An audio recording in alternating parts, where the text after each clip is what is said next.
What's going on, world?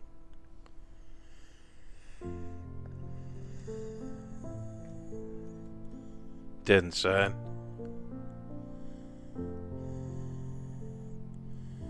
Back out with golden treasure.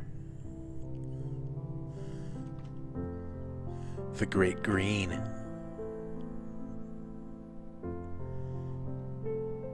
Hell yeah, man. Hopefully everyone's doing well. I'd like to thank Dreaming Door Studios for the key to check this game out, man. It's very much appreciated. If you're into this kind of game, I believe the link will be in the description. Unknown user in the chat before I am. That's awesome. What's going on, man?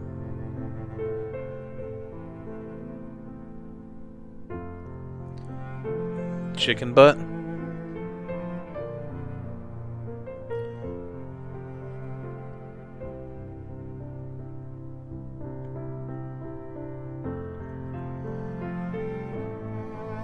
Alright, we're all set up. So this is, I don't know anything. I know very little about the game. I know it's hand-drawn RPG.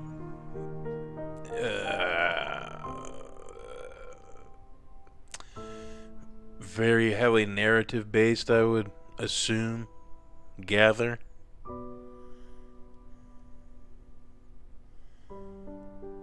Unknown users now able to live stream.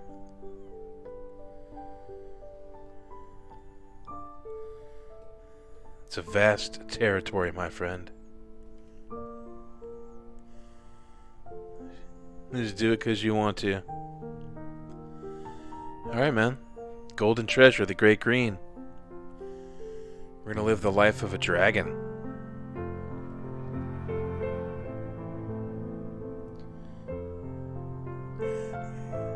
I have Kittybot. Let's get into it. Hope everyone's doing well around the world. Let's be the dragon.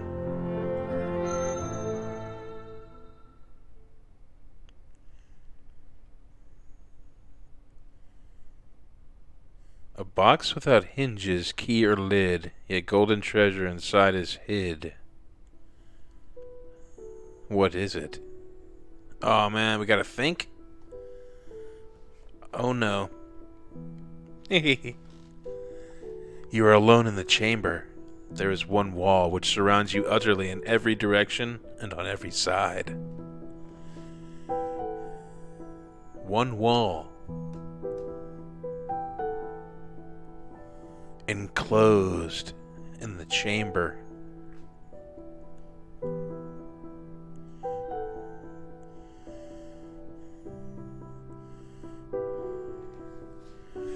The wall is made of love and it embraces you. Its inherent goodness is an obvious and complete truth.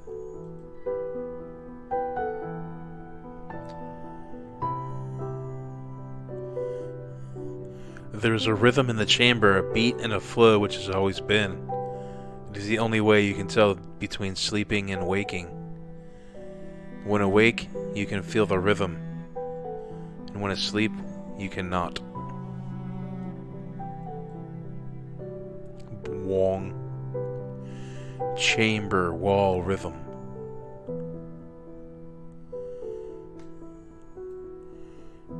We're inside of a speckled deal. Unknown. Which time do you enjoy most?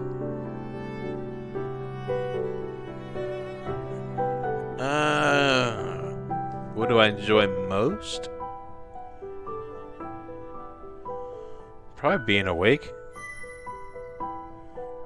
Even now in the beginning, you reach toward change, toward the future. The thrum of the rhythm promises everything to you and will soon blossom into reality. I couldn't read that. Then after a time, you hear the voice. I see some stuff swirling. At first you did not know whether there was a voice, only a strange sensation unfolding in your mind. A soothing warmth, pulses of orange color, and the comforting taste of brimstone on your tongue. Fire! And yet you are alone here in the chamber. Could there be something outside? You reach out, forming a colored echo in your thoughts and sending it beyond your reality. I like the brimstone, baby. Wow. And you are exploded. And you are rewarded with an explosion of purest joy ringing through your essence and echoing through your mind. I mean, exploded would have been cool too, though, man.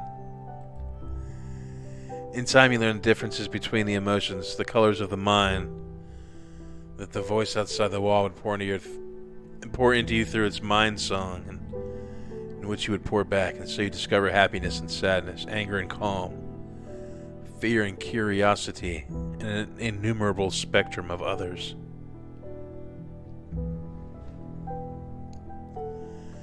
Dreams in Technicolor.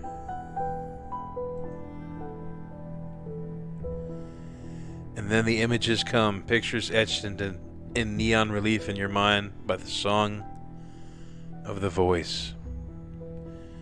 Pictures etched in neon relief in your mind.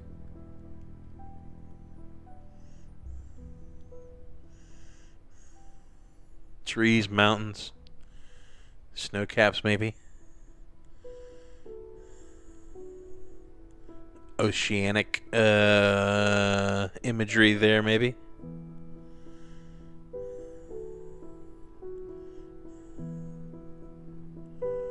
It's a cool symbol.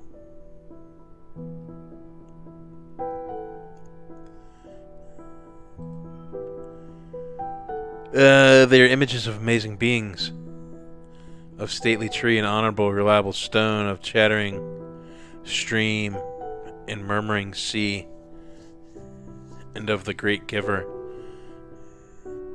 who is also called Sun, and of the great birther, who receives from Sun and gives birth to all things, who is also called Earth. Earth and Sun are the greatest of beasts, mightiest of all animals, but next to them in might are your people, the true children of above and below, the kin unto each other, who are also called Drak. What if they did, I'm glad I have a bunch of water next to me, by the way. What if they did a freaking, dinosaur vampire called Dracula? I'm getting a sip of water, by the way.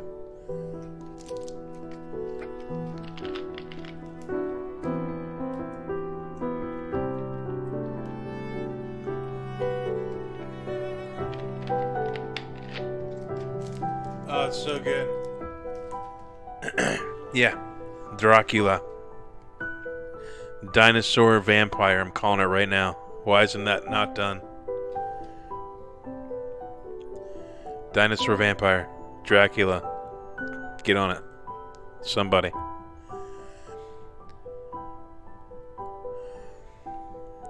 The voice then asks you a question. O tiny kin yet to be, which shall you become? Sun, the radiant one, the great giver who rules and slays and is slain and reborn each day? Or Earth, whose circle dances the sun's music, who nurtures, peaceful and omnipotent, births all good beasts, knows all silent secrets, and abides forever? Really? You're gonna make me choose between those two?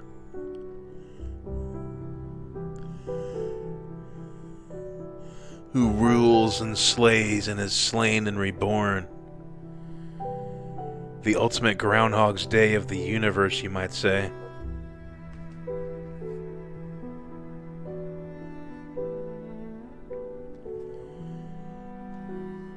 The sun and the moon and the spinning of the room. Let's go with the sun, man. The sun, man.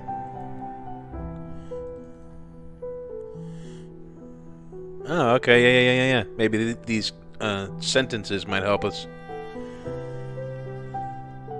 For me is the power and the glory and the rise and the fall, both I wish to be sun.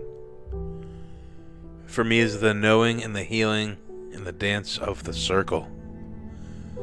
I wish to be earth. No, I'm still gonna be sun. I think sun's the way to go, man.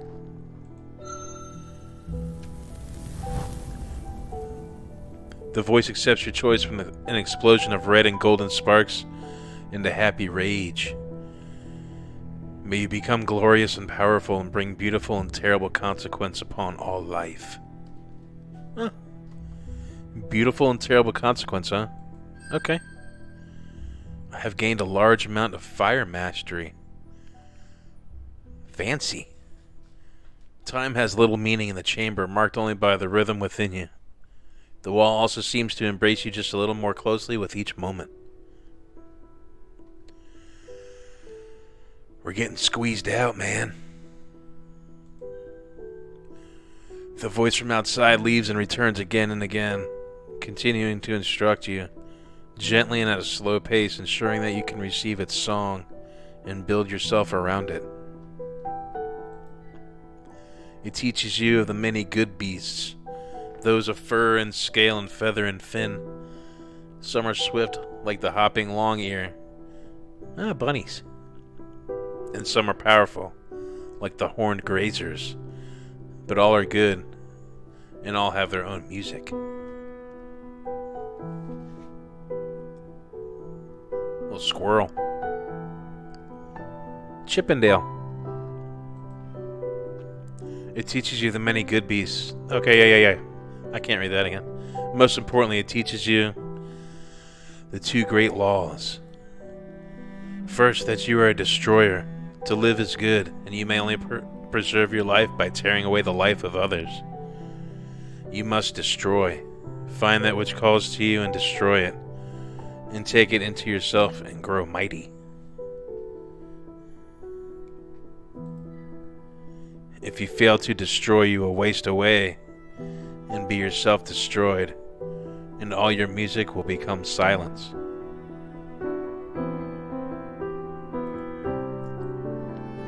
Second, that you are a creator. All creators are one of two kinds: givers, who give of their essence during the dance of creation, or birthers, who receive the essence and weave new life from it, bringing it forth in the fullness of time. When you have grown great, you must seek out another who is also great, and of opposite nature, and through the dance of creation become a source of the future. Like Stardew Valley. Only, more meaningful. Hey, if you fail in this, the destiny of the children of heaven and earth will waste away, and where there might have been the echo of your music in the time beyond yourself, there will be only silence. So it is, was, and shall be.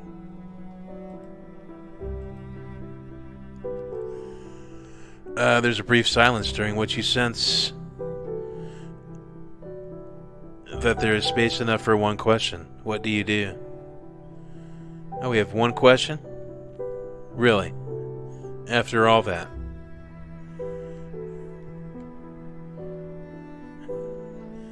I ask how best to consume the essence of others.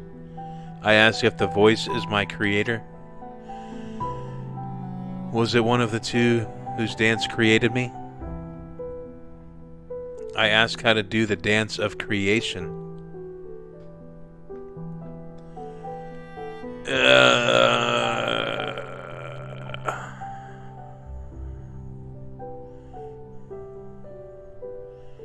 How do you consume, baby?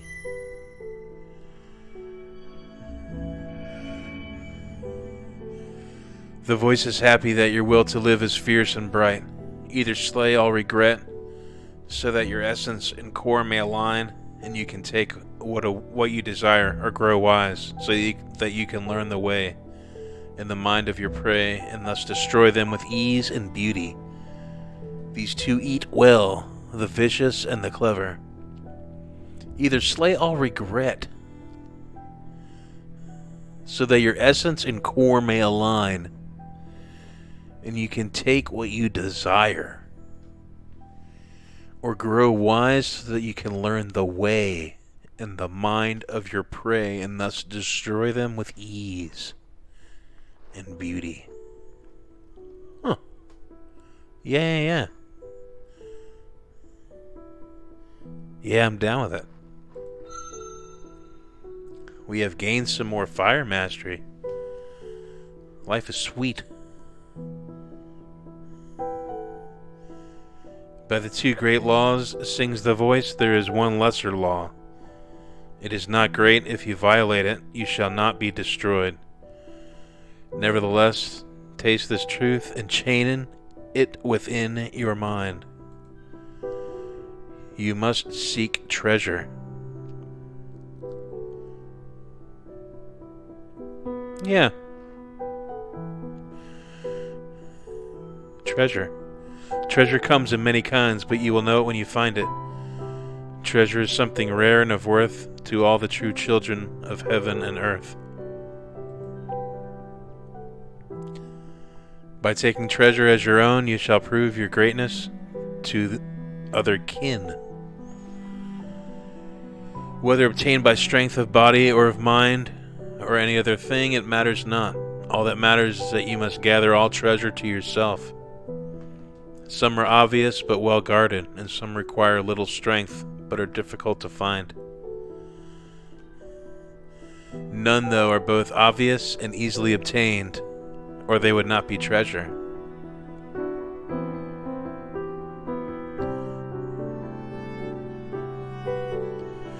If I do not need it to survive, why must I seek treasure?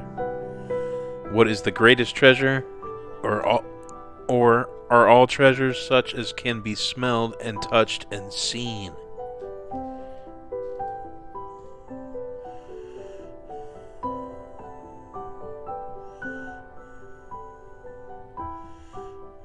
What is the greatest treasure? That's what everyone wants to know, baby.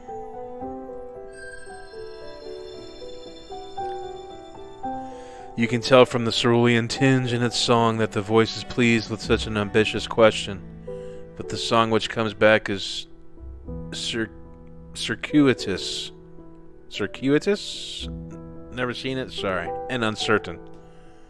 While some treasures are surely greater than others, no one treasury has yet been sung of by the kin as the greatest of all. Treasures are surely greater than others. No one treasure has yet been sung of by the kin.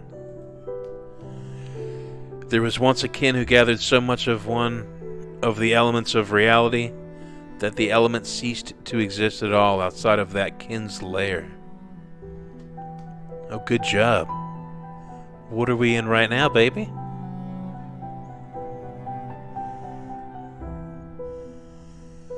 There was once a kin who found the world, great and varied as our own, but as tiny as the seed of the smallest flower, and sealed it in a container which whispered great and mighty secrets in the form of 1,000 histories of lands beneath the notice of even the smallest insect.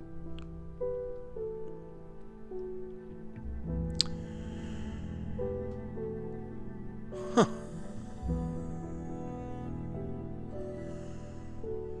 There was once a kin who discovered the deepest truths of growth and grew so fast that Sun, the great giver, isn't that us?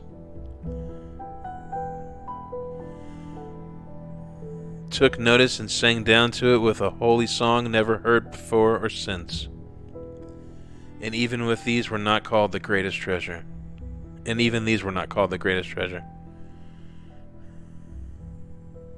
Huh. Okay, I'm just trying to follow along, make sure I... Perhaps it does not exist, or perhaps you, at last, shall be the kin to find the greatest of treasures. We've gained air, fire, and water mastery. The voice's song grows softer. Now I leave you, my kin and my creation. You may never hear my song again, nor I yours.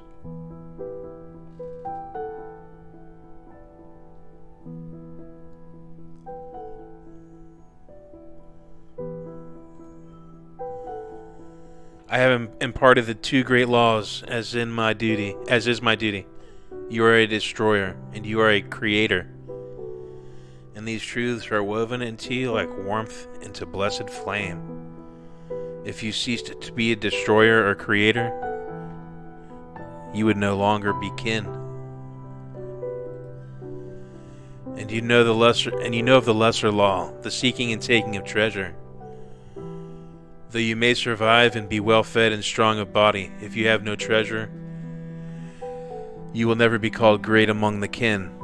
You will never know the pleasure of the dance of creation, and your creator's self will languish in a frigid void.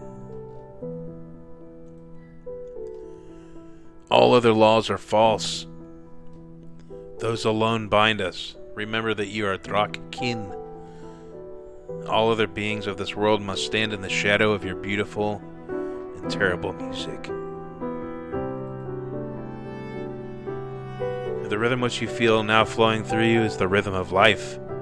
To have the rhythm within you is to be alive. To be silent without the rhythm is the perfect sign of death. Nature shall now be your guide, companion, and opponent, your friend, enemy, and always, always your teacher.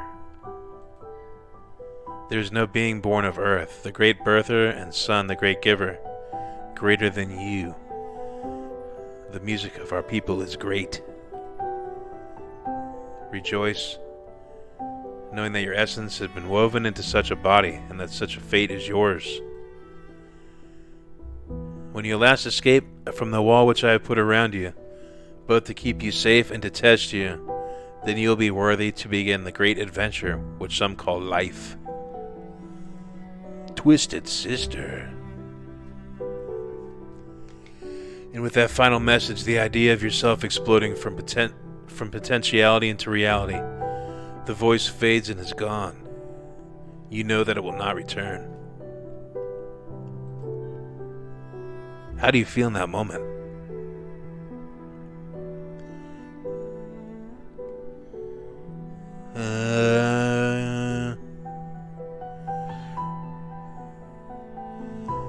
Yeah, man, let's go. I'm excited, baby. We're eager to show the world how great you are, how much greater you shall become. You dance a tiny, tiny dance within the confines of the chamber, and sing raw, pure songs of hope and longing into the nothingness beyond the wall. Air, fire, and water.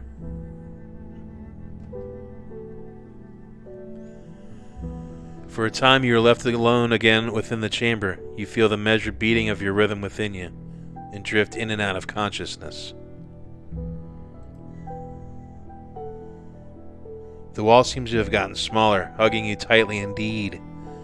Your rhythm has swelled into mighty chords, and your breath is fierce against your legs. Suddenly and without warning, the voice returns. It is not a measured song rife with ordered sigils as last time, but a lurid gash of feelings and ideas suddenly thrust upon you. Well, let's be that dragon, baby.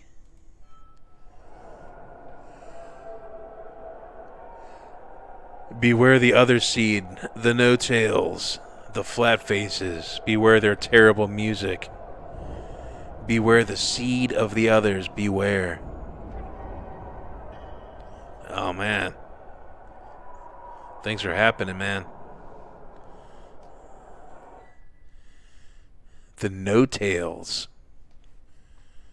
And suddenly there's an awful silence, a space left behind where something should have been.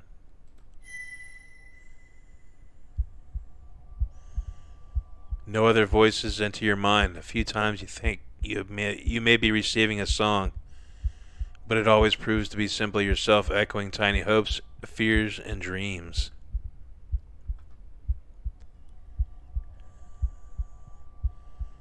Yourself echoing tiny hopes, fears, and dreams.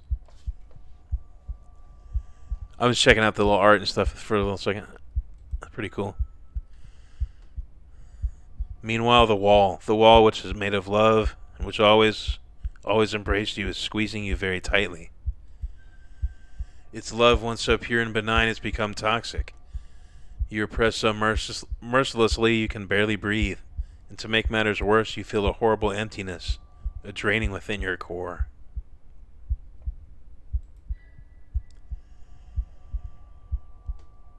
We must do something. I gotta push, baby. Or you could take it easy. I know we're a fighter. We're under the fire and the sun. Let's help out a little bit, man. It loves you, you know, but it must now be broken.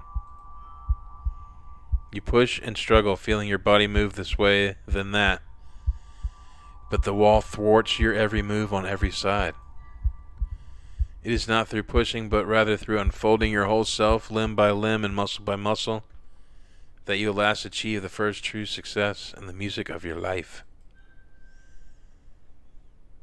You hear, not with your mind, but with your ears, your actual ears, the cracking and crunching of the wall as it breaks slowly apart, and then see with your own eyes your first vision of true light. Air and fire. I like all those things. Ooh, first person egg cracking. Hatching. I think that's the first time I've had that perspective. Alright, part one, I know zero controls. Maybe it's all mouse. I just don't know anything, man. Happy those early days. When on some gilded cloud or flower, my gazing soul will dwell an hour, and in those weaker glories spy some shadows of eternity.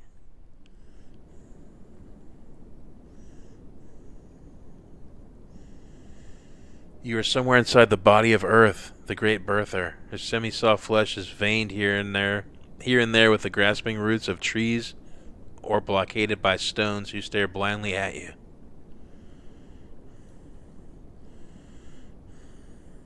Okay.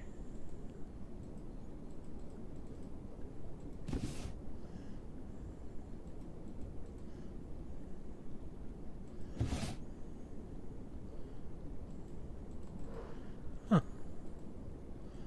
Oh, I see. I'm like, what the? I don't know what I'm missing here. That's cool. You can look at the art, man.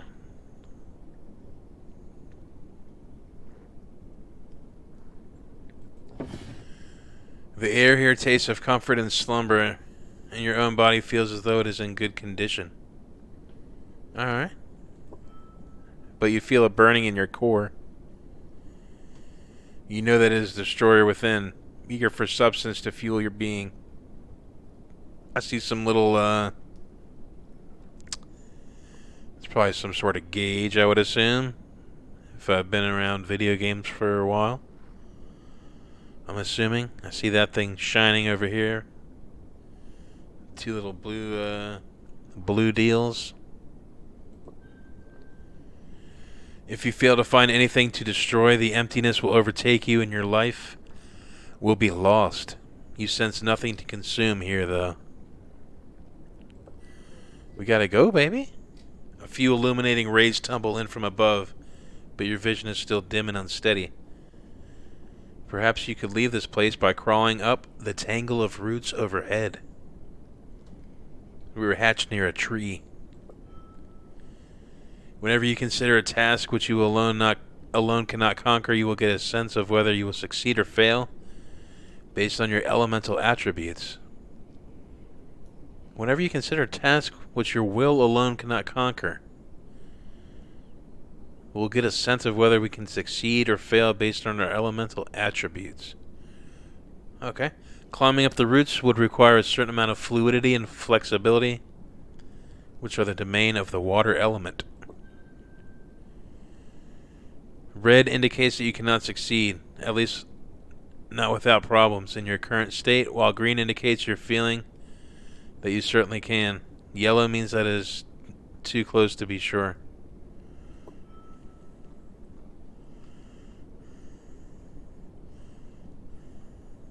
Okay. So red is bad. We're driving here, right? Green is good. And yellow means, you know, it's a dice roll maybe. As you make choices, your health and energy may be affected as well. Success brings benefits, but not too afraid of failure. Through it, all beings learn and grow strong, while success has little to teach.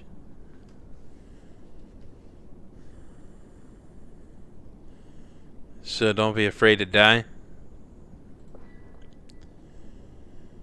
What are we going to do here? Examine what is left of the wall. Claw your way through the hard earth downwards in the direction of Earth's embrace. Claw through the softer soil sideways and upwards towards the light. Or use limbs and jaws to climb directly up the hanging roots. Well, we can,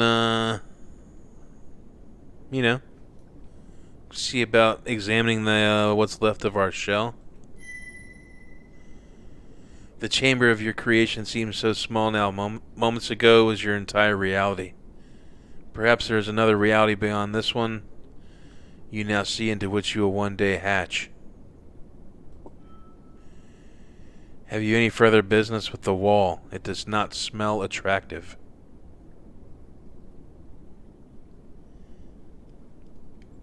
Yes, consume that.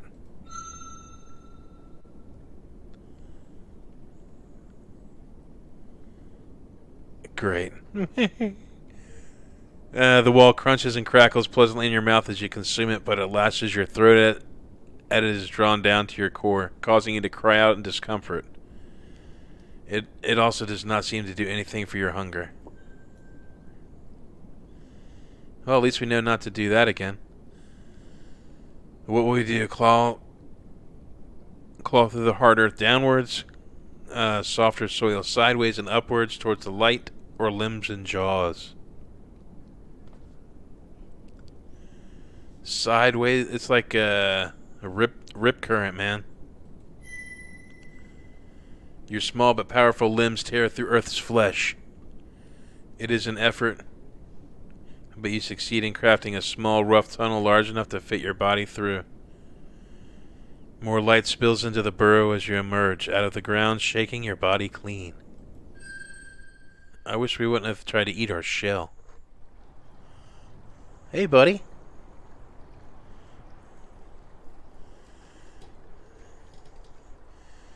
This space is much larger than the last, and though you are still sheltered by Earth's body, light is more plentiful here. You may be approaching her skin. A clean azure flavor slides across your tongue. Water, the comforter and supporter of all life, is here. I didn't read that correctly. Gathered into a still body before you. Something within you resonates with it, drawing you towards it. Yeah, we need that water, man. Draw closer to it. We're fire. We need that water, man.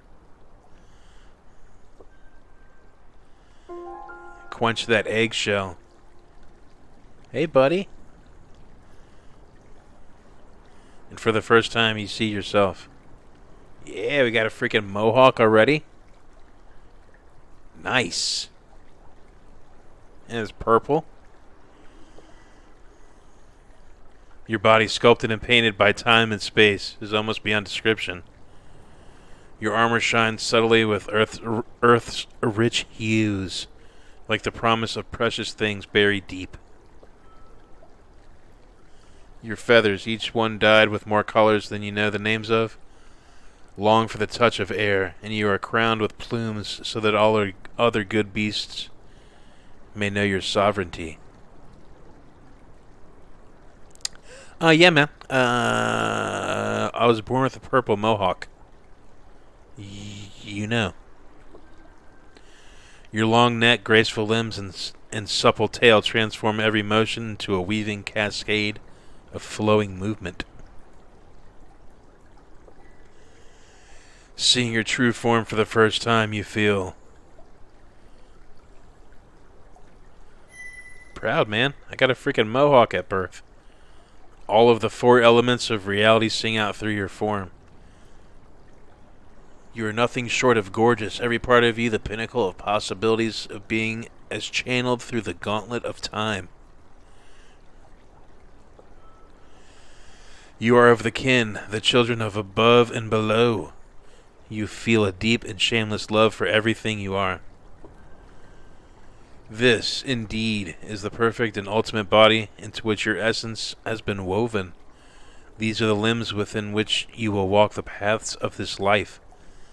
The teeth and claws with which you will met out the judgment of destruction upon other beings. Yeah, man, we gotta destroy everything. This is the fruit of your creators, and this is the body whose legacy may be bequeathed to others if you survive long enough and are found worthy. We gotta get treasure, we gotta destroy things, and we have to mate. This is yourself, worthy of respect, admiration, and every success. Jane Simmons. We're trying to become a dragon. This is us. We just got born.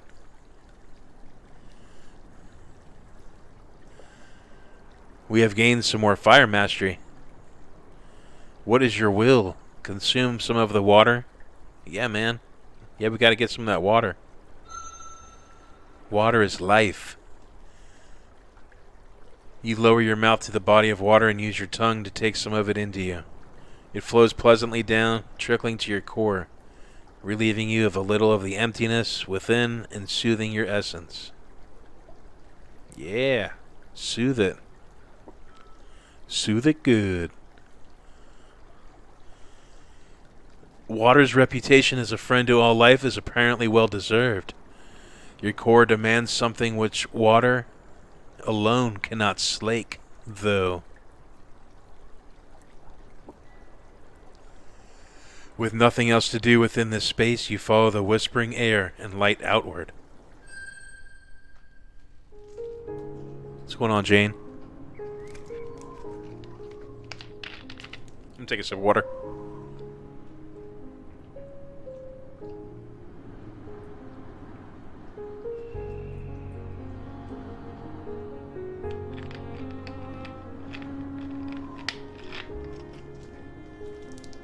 I'm so glad I brought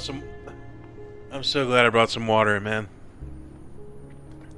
A giant amount of it too. We're good to go. I can read all night.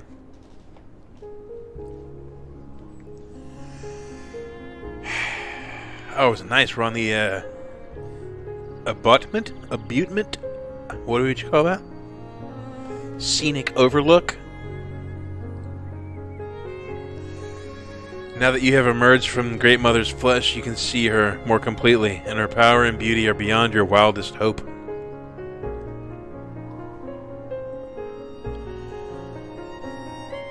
The trees and her feathers, and the mountains her spine. Her breath is the wind, and her essence flows in streams, rivers, and the distant sea. Above you, Sun, the great giver, shines his own endless essence down upon earth. He blazes above you, mighty in his glory, beautiful and shameless in his circle, dance of creation, by which all that carries the rhythm of life is ultimately begotten. His circle dance. Slam dance. His slam dance of creation. Doing awesome. The air between them is sweet, with life and light, the fruits of their union. The wind blows, teasing your wings. A wild desire to tread the air, to rise above, fills you.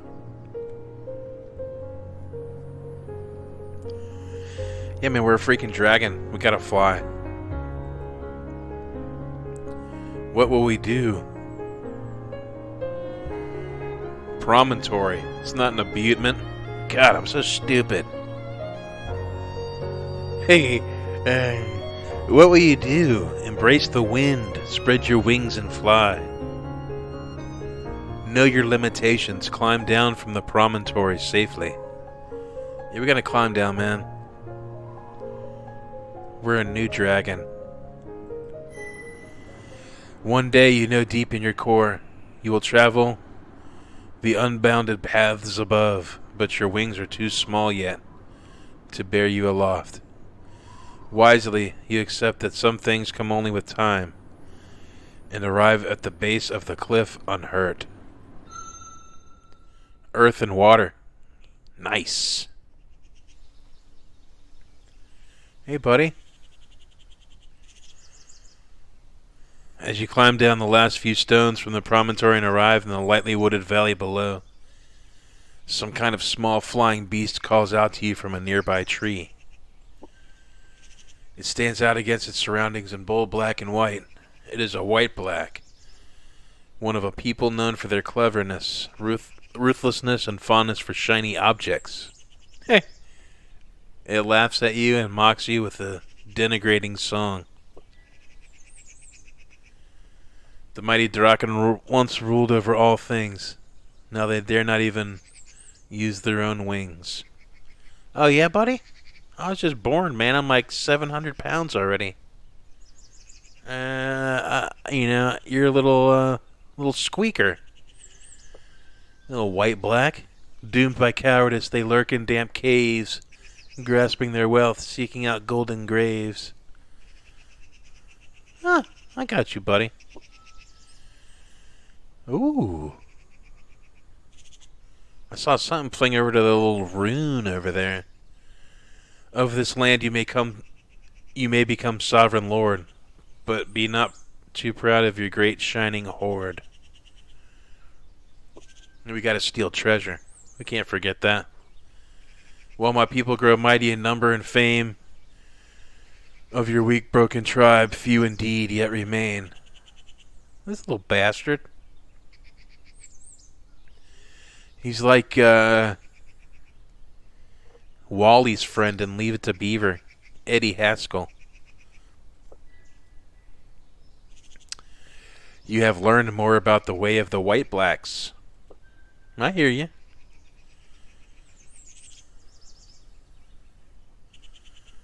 Attack the insolent White Black. I hope that doesn't get freaking censored by YouTube. Attempt to get it to divulge a secret. Yeah, man. Help a newborn out, baby. Help a newborn baby out. You ask the magpie for more information, something that could be of help to you. It rebuffs your questions haughtily. A brazen chick asks, "Oh, give me instruction. But why should I teach you this one, doomed to destruction? Nothing is given, though far you may roam. I tire of this game, and now I go home." As it takes flight, you silently note that little in this world is given merely for the asking. Everything has a price, although often that price can be greatly lessened if one understands the mind of others. Water. Moving on, you allow the hillside to guide you downward. You have been following the path of a swift-running river for some time, when you are struck by a powerful scent.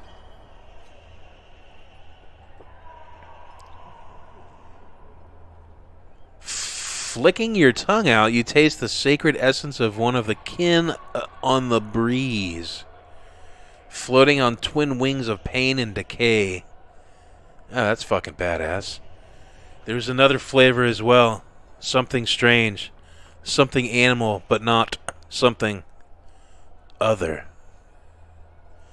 floating on twin wings of pain and decay. It's like my crowbar lyric or some shit. You shudder, your feathers raising upward involuntarily. What could these strange scents mean? The kin who sent you now smell could possibly explain. But you are now hatched, and beyond the chamber, all kin are rivals, seldom welcoming the scent of other in their territory. Still, there is something familiar in that scent, something which tugs at the corners of your mind. Steeling yourself, you carefully draw closer to its source. We gotta go destroy, man. It's unfortunate. But in order to live, you must destroy.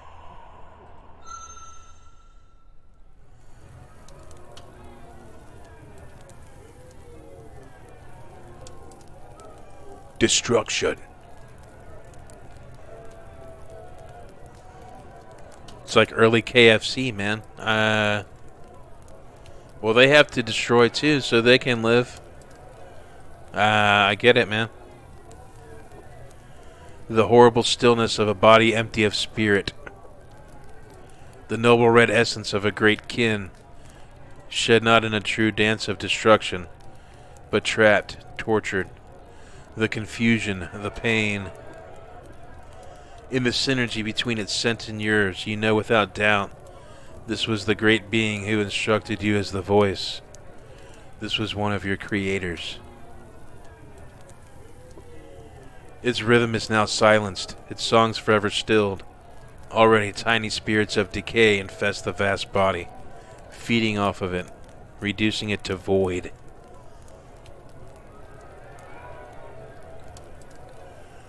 You know? Something is clawing at you from within, straining at your heartbone and flooding your mind. Fear and rage and shuddering nausea overtake you, one after another, growing and writhing within. You feel yourself instinctively belch fire seed into the back of your throat, only just managing to swallow it again, denying it the chance to explode into a searing flame to consume the things which now sing and dance near the ruins of one who created you. The things, what are they? There is something wrong with them, something very, very wrong. They seem to have more than one skin, some of them belonging to other animals. The brightness of their body heat is darkened by the cold, dead hides they cover themselves with. There's something strange about their oily scents, something familiar, but alongside that, something completely other, like no true animal. They clutch strange things in their forepaws, which you cannot identify, though they reek of the blood of trees. But most horrifyingly, they have no tails. They are tailless. You are split inside, the air within you screaming to run away as fast as you can from this place, and the fire within you urging to destroy these no-tails. Decide quickly. I'm going to draw closer a little bit.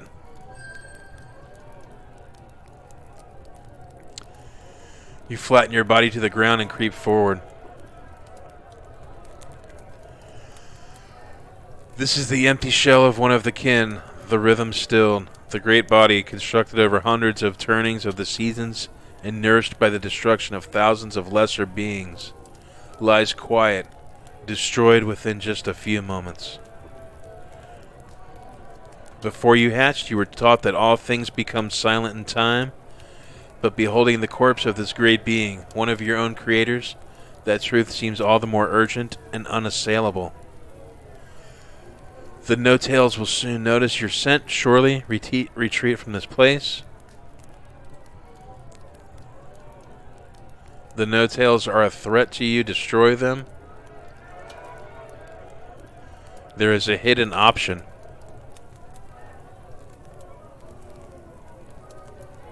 Rahul. We're dragons, man. We're the Dragonborn.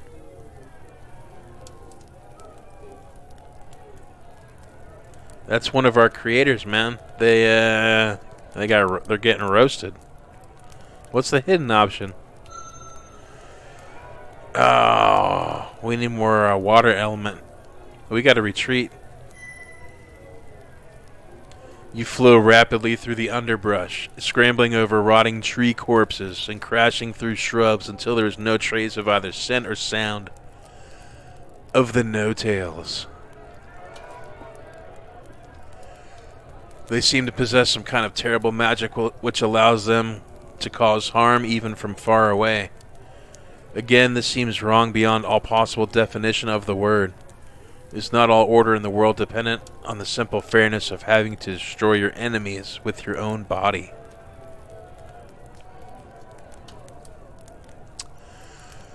You know, you gotta have the right tools for the job, man. Perhaps the bizarre things are beyond your ability to deal with as a hatchling. You resolve to grow stronger so that you can bring destruction to them and all their misshapen kind. Avoid the no-tails at all costs, keeping safely away. Attempt to learn and imitate their strange magic. Do you believe in magic? You know, I resolve to grow stronger so that I can bring destruction. Freaking destruction, man. You know, let's avoid the no-tails. You cannot even begin to imagine their way. Everything about the tailless defies understanding. You must survive, and for now, avoiding them completely is wisest. Perhaps one day. Air, earth, and water. Earth, wind, and fire. You feel something small striking your armor. You turn to see what it is and find nothing, but then it happens again. And again. It's not painful, but it's annoying. Eventually you realize that this must be rain. The sacred water of the sky which sometimes falls to bless the Great Mother, of which you were told while still in the chamber. Soon, rain is falling everywhere, tumbling and vaulting off of leaves and sliding merrily down the grass. It makes it hard to smell and taste the air, and perturbs you as it spatters against your armor. Well, I mean, get in the cave, baby.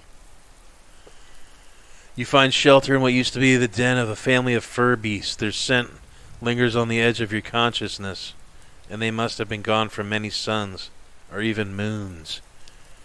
You dig it slightly deeper and broader with your claws and then settle in, watching rain's downward dive.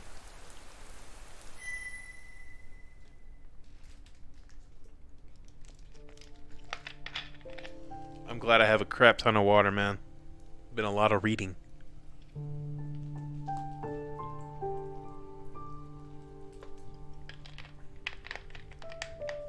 And I'm down with it.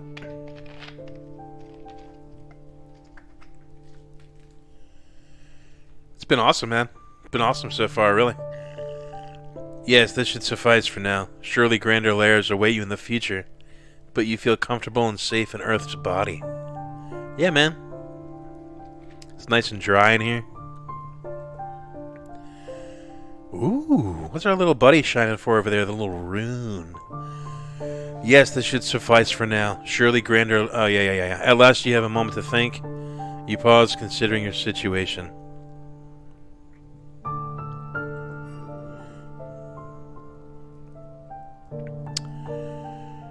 A moment of reflection will make your current feelings and thoughts clear. Awareness of one's own state of being is key to survival in this harsh and beautiful world. Awareness of one's own state of being.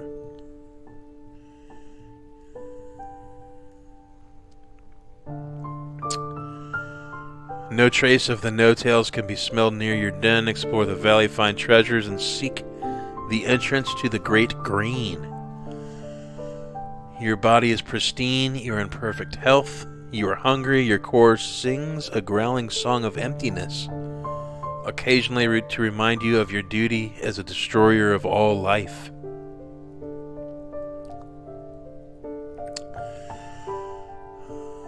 Okay. So we got to hunt, and we got to find treasure. You may also draw your thoughts toward any treasures or artifacts you have found. Right? True. Oh, okay. Bwong. You currently have no treasures of any kind, so our treasures are over here. A little Trivial Pursuit looking thing. Explore your surroundings and take on challenges to discover shiny things and valuable artifacts. Well, that bird was in the shiny things. Can't they do it for us?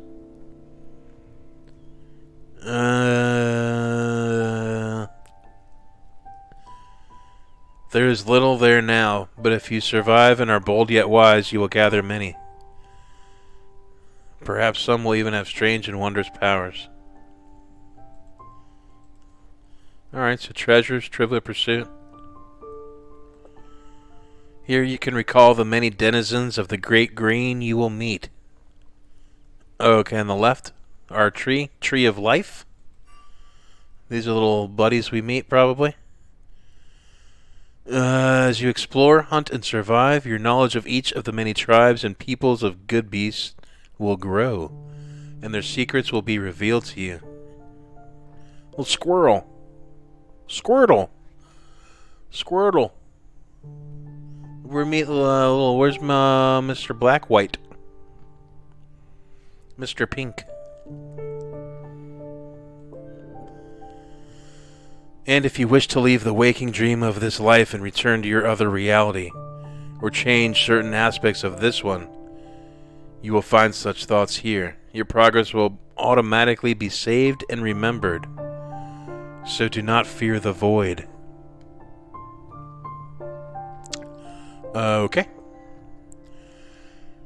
Your relationship with the Great Four, the elements which make up reality, will be your key to survival. At any time, you may draw your thoughts toward the elements to more clearly comprehend their gifts.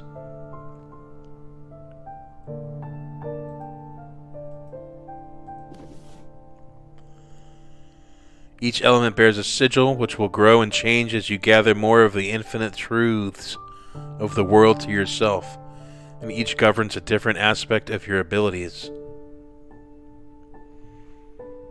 Do we have no earth? Is that what they're telling me? Fire, water, air, maybe?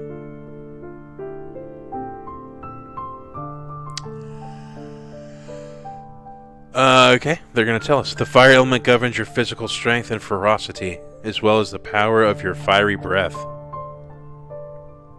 Well, that's what we want, man.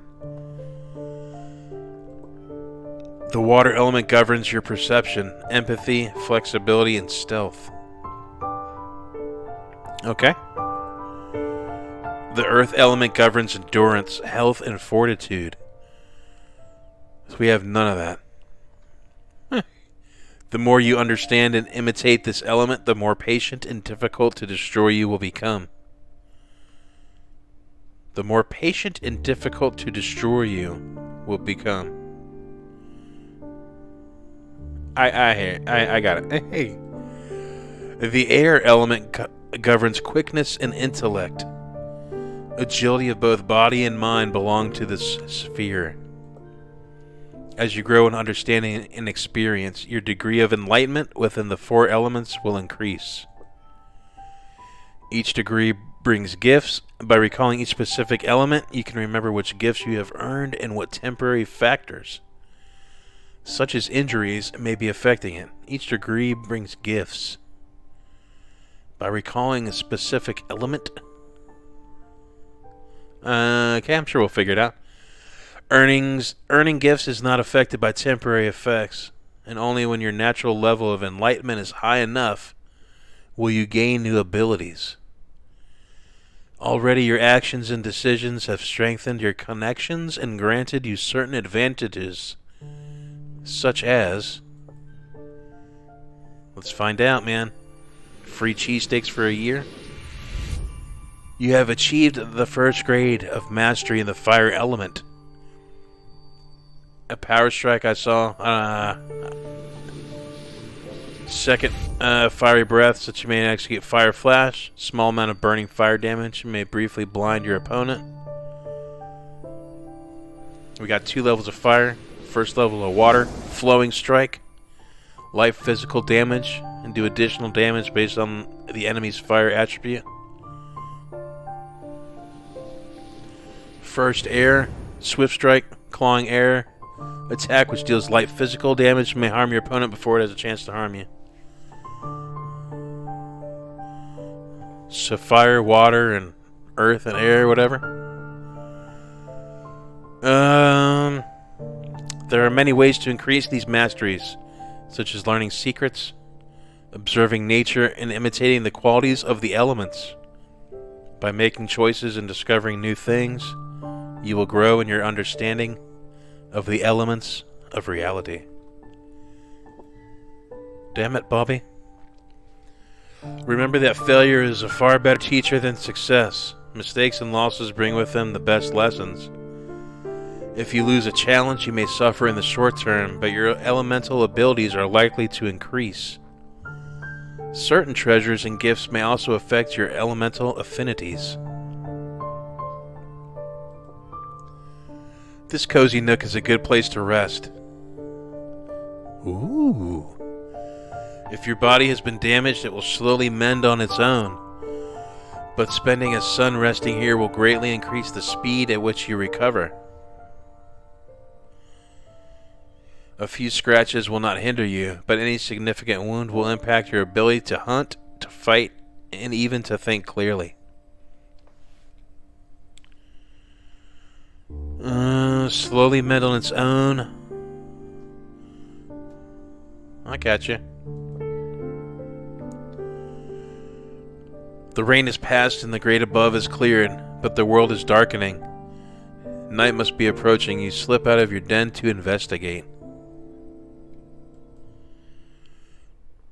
You're making the way in the world today. Hey, buddy.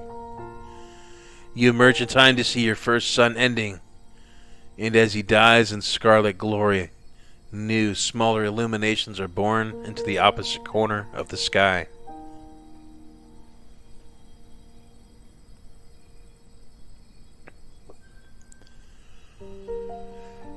By the time sun is gone completely, they dominate the great above, a parade of holy light marching in a slow circle dance. You were taught of the stars while still in the chamber, but seeing them with your own eyes is a true wonder.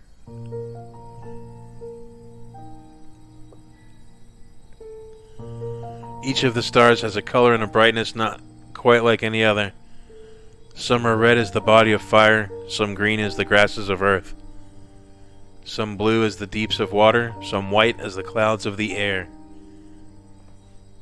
Some stand quietly firm in their color, and some sparkle and flash, shimmering gaily. Gaily? Come on, YouTube. Don't strike me, man. Even in the great above, the 4 sacred elements hold their being. A cool wind blows over you, ruffling your feathers. Inspiration is striking. You feel compelled to let your voice ring out in song. What shall you sing? Sing a great hymn to fire, to air, to water, to earth. Sing a lesser hymn to all of them. I think we have to go with earth because I had none, right? Or do I go with fire because we're fire?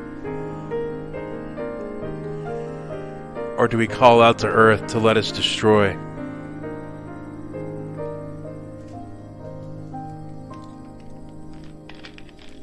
I would say, I mean, we didn't have anything going on. We have no relationship with earth, man. I think that's true.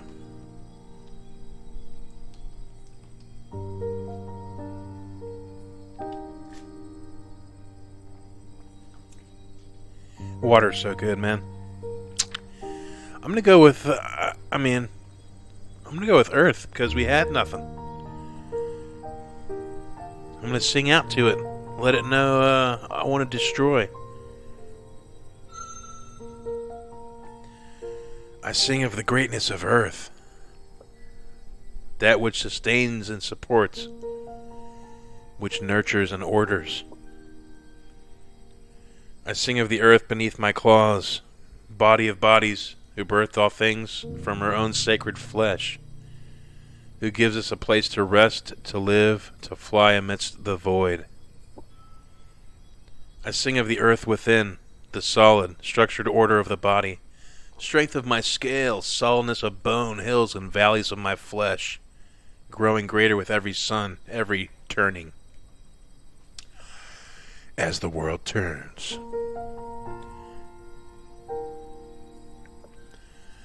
Next week on As the World Turns. I sing of earth which silently abides forever, wresting destruction without boundary. I am a mighty mountain, patient, immovable, and serene. Other beings see my greatness from afar, and their souls are filled with awe and wonder. I may be scarred, but never overthrown. My armor is stone, my feathers are trees. Praise to Earth who carries us all, and who does not feel the weight, who teaches us to outlive that which vexes us, to see the slow, still pollution amidst the clamor of complexity, to walk as one eternal in this ephemeral world. Praise to Earth, which is, was, and shall be. Yeah, man, let's get into it. You gotta get deep, son. Dun, dun, dun. The nearby hills echo your song back to you, as if blessing you with a tranquility and fortitude. Let patience and wisdom be your guides, they seem to sing. Be like one of us, above and yet below, around and yet within. Drunk but sober.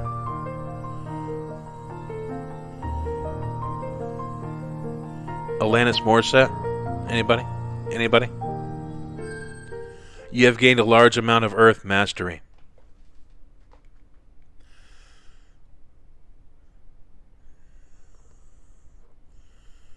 Your first sun is at an end, and it was more than you could have imagined, even with your creator's instruction.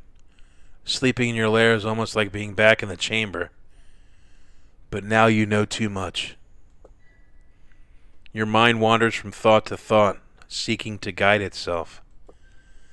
Your hopes and fears toss you back and forth, scraping you uncomfortably between what was and what might have been.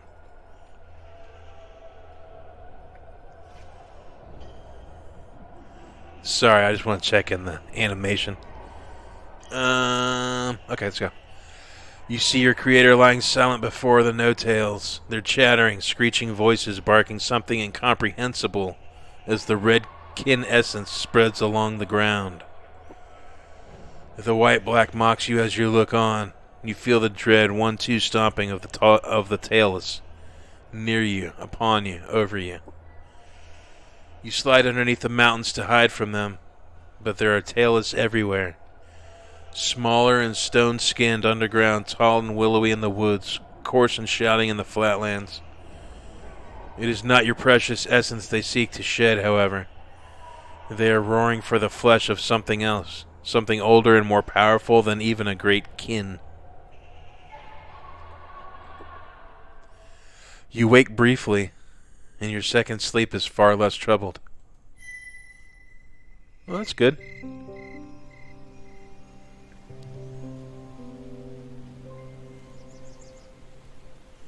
That was the fire thing. That looked like a little clock. A new sun dawns, climbing laboriously. Well, I said that pretty well. Over the mountains. Today you must emerge and seek your destiny. Alright, man. As you do, you may encounter many new things. You have not yet used your body to hunt and fight, nor have you ventured far from this makeshift den. Do you wish to learn of these things in depth, or do you wish to dive headlong into your destiny without such lessons?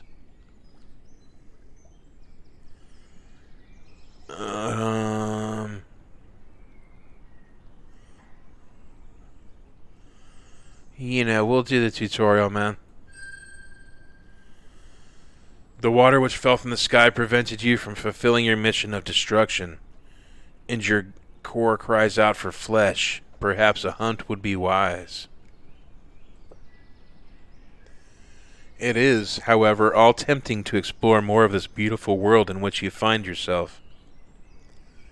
Exploring your territory will reveal new opportunities, challenges, treasures, hunting grounds, and more. How will you spend this, your second son? I wish to taste the essence of others. It is time to hunt. I wish to explore my world in greater detail. Oh, we need to eat, baby. We'll explore as we go find some damn food. Ooh, that looks cool. The wood just outside your den seemed replete with the presence of lesser good beasts. It should not take long to find one. Ah, yes, this is one of the small furry beasts whose scent calls to you. The kin call it a tree tail. Ah, a squirrel. Squirtle. In honor of its close relationship with trees and its luxurious, expressive tail. It is small, but will do. Hey, buddy. Understanding the music of your partner in the dance is vital. Begin by examining the tree tail more closely.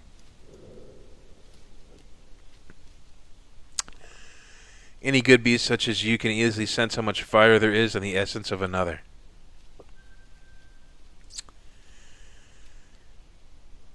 Fire influences physical might and how dangerous an opponent will be in the dance of destruction, which some call combat. Yeah, if they are strong in this element, beware. You may catch them only to find that they are quite capable of destroying you instead. So if I'm looking at a squirrel and I see no fire, that means they are no... Like if I don't see a sigil inside the red, then I can pretty good against them. But they're strong with air and water. They have flying squirrel. As you can see, this is not a great concern when it comes to tree tails, and the gem is empty, and not even a small part of the sigil of fire is shown. Jane Simmons says, hunt the tree tail. Oh, we're hunting the tree tail.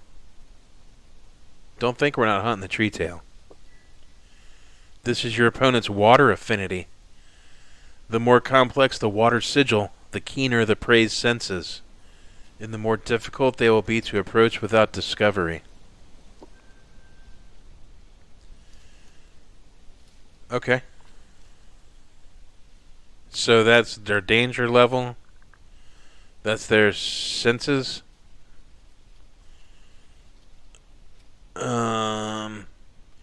Or how close you can get. The Earth sphere represents health and resilience.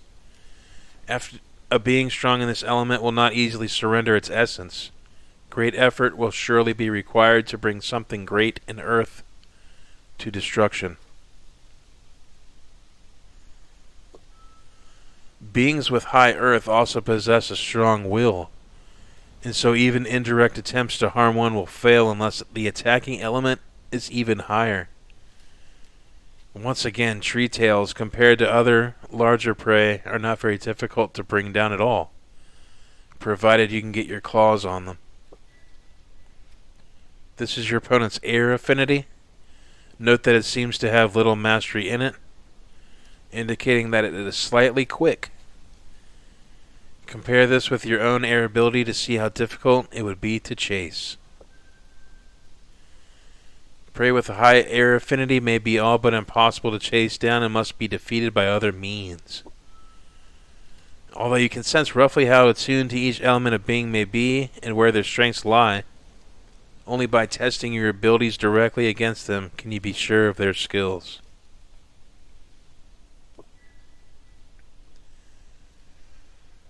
Be aware that many beings possess special abilities which allow them to survive upon Earth.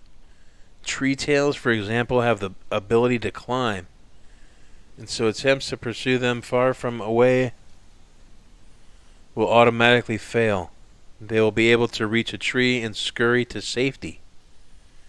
Only attempt to chase them after approaching as near as you can. A good way to begin a hunt is by stalking your prey, silently attempting to draw as close as you can without being noticed. The water element, which governs the senses, is your greatest asset here. The more powerful your connection to that element, the more silently you can move. Size also plays a role. If you are larger than your prey, you will be at a disadvantage, and if smaller, an advantage. Your prey has surely developed keen senses of its own in order to avoid destruction by predators such as you. To successfully close the distance without alerting it, your water mastery must be greater than the tree tails. This one smells old and weak, ripe for consumption. It is time to put your skill to the test. Hey now. Silently draw near. I can only do that. We are now much closer, close enough to smell its fur, its personal scent, even its nut-tinged breath. Gross. Come on, man. Come on, YouTube. Don't strike me, YouTube. Charging it is now tempting it. Charging at it now is tempting. Come on, baby, let me read. But also you find yourself fascinated as you watch it forage for food. It moves in a particular way, not quite like that of any other good beast. And in observing it, you may learn something. Yeah, observe it.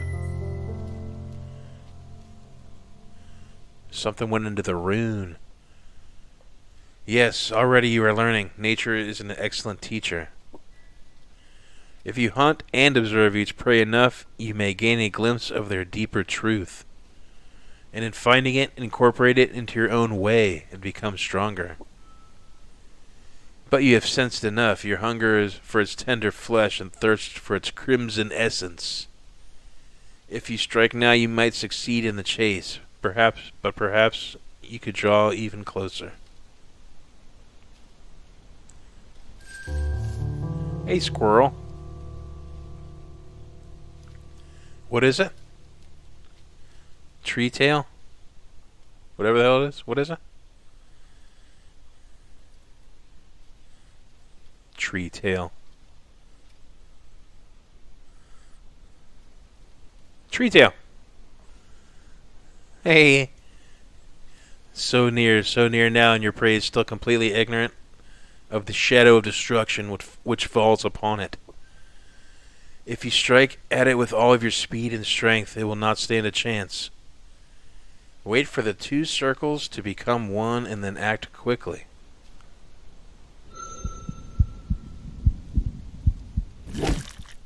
Ooh.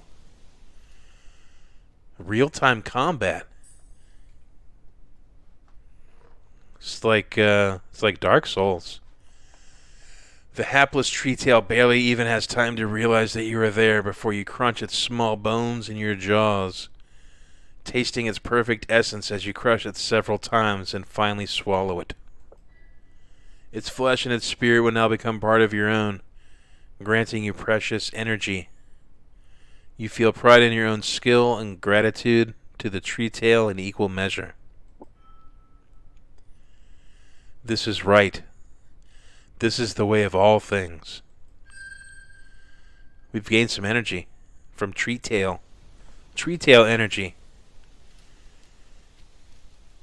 Ah, another one. Your core urges you on. You must have more if you are to grow great. The last one was old and weak, its senses dull. Not this one. Destroying it will become more of a challenge. A chase at this range against an animal which can climb trees is hopeless.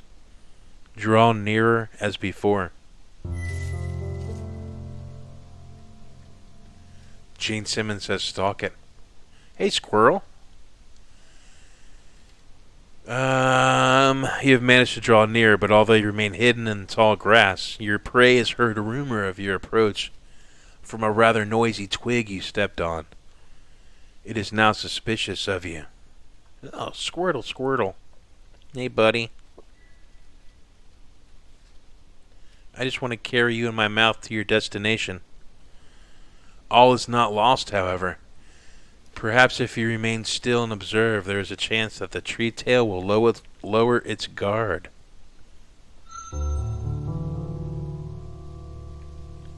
You have waited for a few precious moments, but the tree tail still suspects that danger may be near. When you wait and observe an opponent whose suspicion has been aroused, there is a chance that it will return to its way each time, but it is not guaranteed. Each individual animal is different, and fortune plays a role. If you wait just a little longer... Yes, there it seems. Satisfied is not in danger. Hee, it's in danger. It's in so much danger, man. It doesn't even know, and it's lowered its guard again.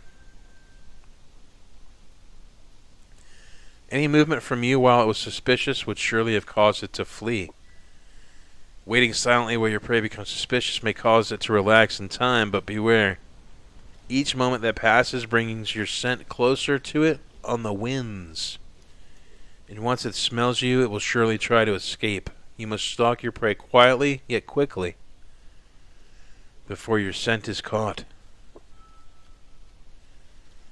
This tree tail's senses are obviously keener than the last. If drawing this close made it suspicious, trying to draw even closer will surely alert it.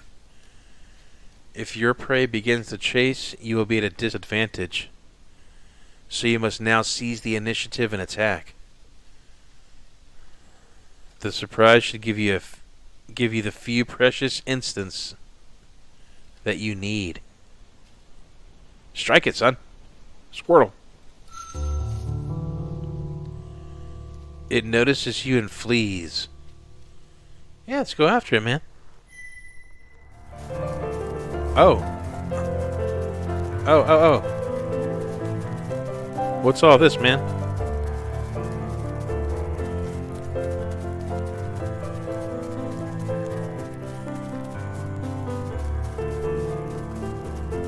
It's like, whoa. Come on, baby. This will light us. What's all this, man? Oh, click the tree tail repeatedly. I'm not even doing it right. No.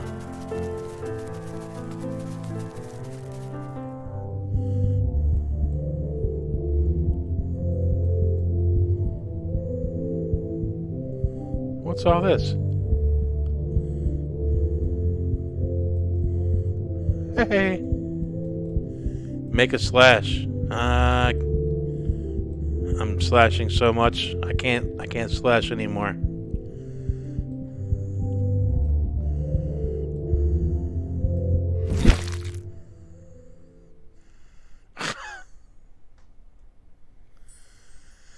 As you feel the luscious body of yet another tree tail move slowly down your crawl, the joy of pure, wholesome destruction again sinks in. This is the dance of destruction, the fight for survival, which all beings dance with each other, and it is good. It is as it should and must be. We got some more tiger blood. You no longer ache for sustenance, your core mostly quieted.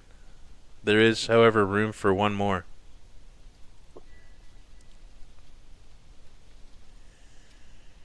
You may hunt up to 3 times per day in an abundant hunting ground. Fewer prey exists in a middling or sparse area. Sun and Earth have blessed you. You have discovered a wounded member of the delicious long-eared tribe. Bunnies! Normally you would have to stalk and pursue it, which is no mean feat, as long-ears have swift feet and keen senses. However, this one is sporting a broken leg. It senses you but cannot flee. Oh. Let combat, the true dance of destruction, begin. Hey, buddy. Ah, the true dance of destruction. Though your foe is not the most powerful of beasts, you cannot help but shiver a little. Both of you are wagering life, the most precious of treasures, against the skill of the other. I remember that I asked what the best treasure was and they didn't know. But here they say it's life, the most precious. Like most aspects of life, fighting is ruled by the elements. Begin by examining both your own current mastery.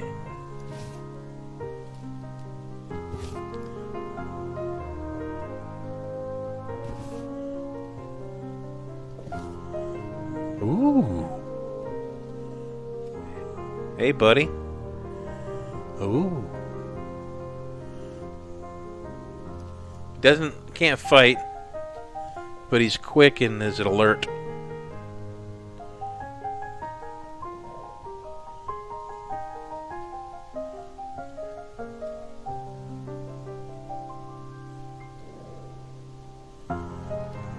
Flowing strike.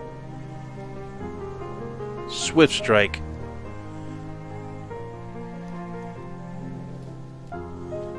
Oh, they're good against that.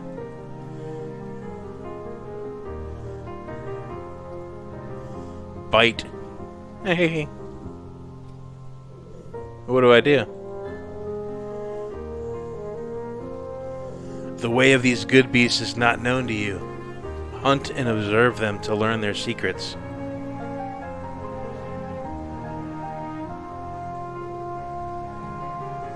Okay.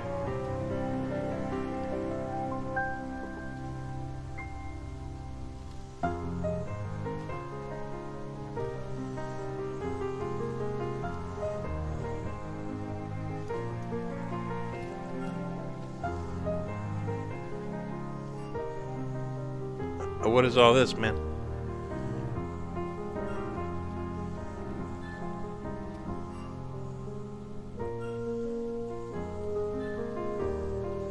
Yeah. Treasures. Long ear. Out of the car, long ear.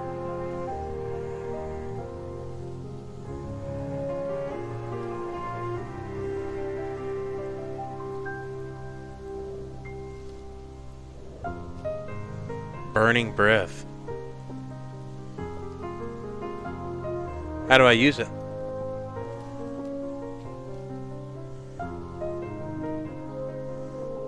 Yeah, I want to burn breath on him.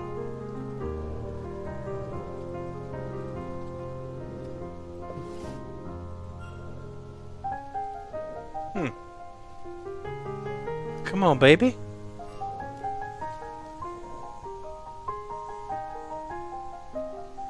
Can I burn breath? Yeah, use it, son.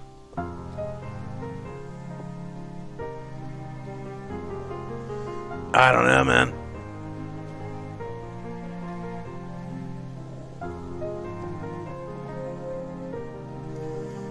You know, I wish I did know. I would be doing it. I mean, I see a little circle.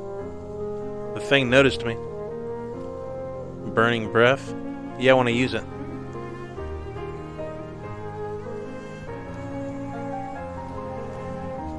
Can I use it? Come on, baby.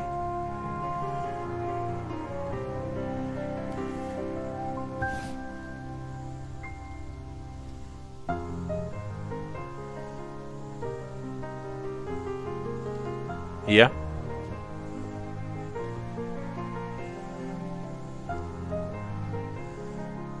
Or was I just supposed to continue text before I can fight it?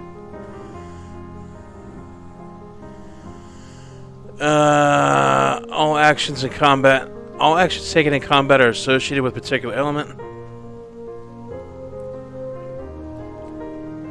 When you select an action, your opponent does as well, and then both of them clash. Certain elements have advantages over others. Water, fire, fire, air, air, water. Earth has neither advantage. Water, fire, fire, air. air defeats water. Each good beast has a way which gives it certain options and a set pattern of attack. The long ears, for example, will always use a repeating earth, water, air pattern.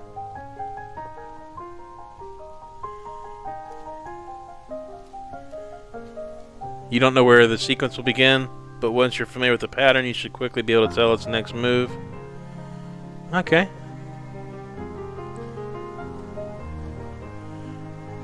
Let's begin with the bite.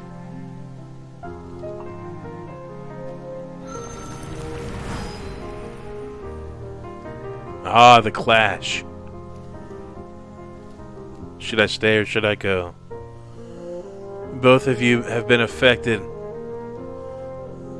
though you have but a tiny scratch. The long ear is more seriously hurt.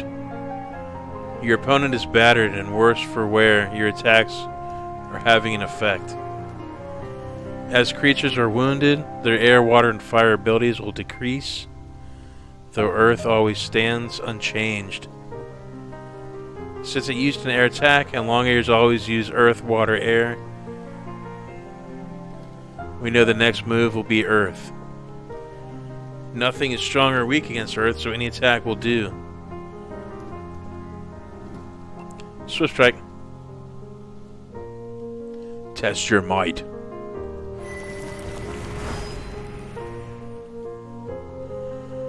The air grows richer with fear and despair. Your enemy is now injured.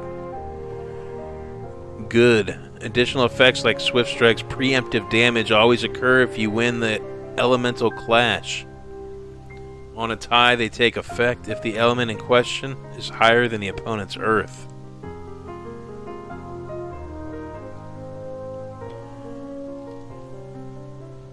And they never occur on a lost clash. Next attack, we'll use the element of water because air is strong against water. Let's use it again. Air beats water. Rock, paper, scissors. The redolent essence of the long ear dances on your tongue. It is crippled and stands in the very shadow of destruction.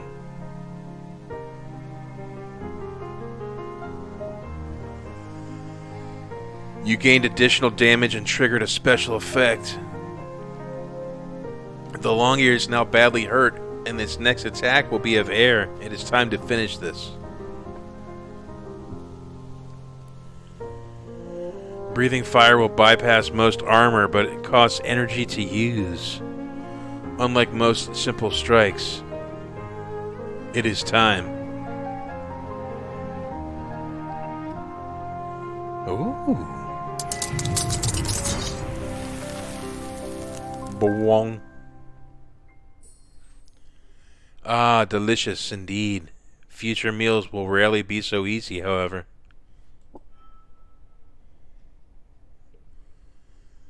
Be sure to use stalking to observe and get as close as you can. Pursue your prey swiftly and fight wisely. Blue, red, green. The great four, water, air, earth, and fire, shall be your guides. Beware, however, the good beasts of field and woodland are not only beings in this world. Some have strange gifts, and others, such as the no-tails, may use their bizarre minds to break the rules of the dance. We gain some energy from the long ear.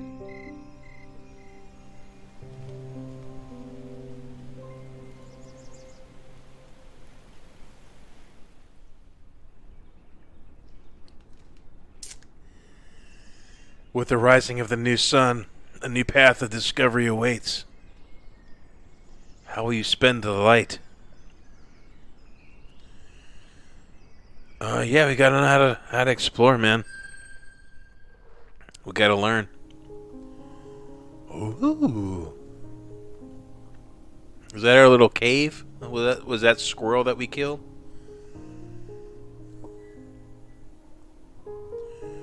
It's our lair. You can always find your way back. This is where you found the tailless, slain kin. There is nothing there now, and returning would be pointless, so it is darkened and inert. Still, you will carry the place where it happened in your memory. A colored sigil marks an area in which you can spend a sun hunting if you wish, and it indicates what prey you can most easily find there, but beware, too much hunting in one place will drive away the residents.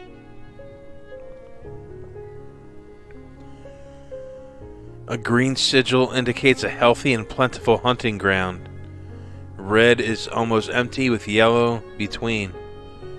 Hunting grounds recover with time, but once completely depleted, they remain fallow and dead. Fallow fields from Ostrov. A wise predator hunts in diverse locations, allowing the local good beast to recover. Otherwise, the prey will leave and the valley may become a flesh-barren wasteland.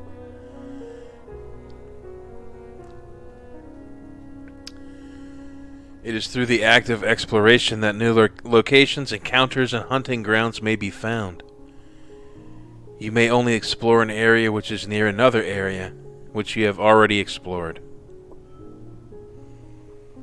Exploring a new area takes all sun, but at least one new point of interest will always be discovered, and often more. Go, and do not be afraid. Encountering new things is a basis of strength.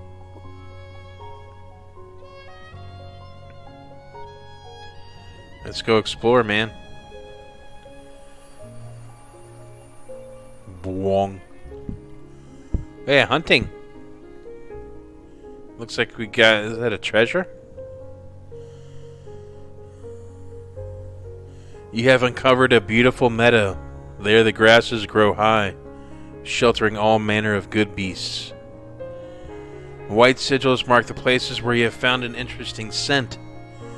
These unique locations may harbor treasures, special encounters, or unknown dangers.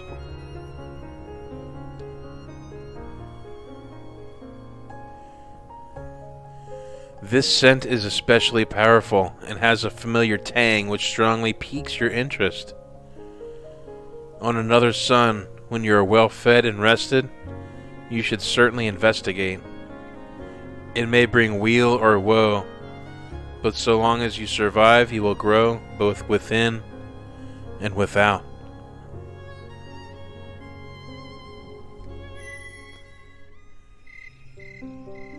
What, do we have to kill a friend? Just to live?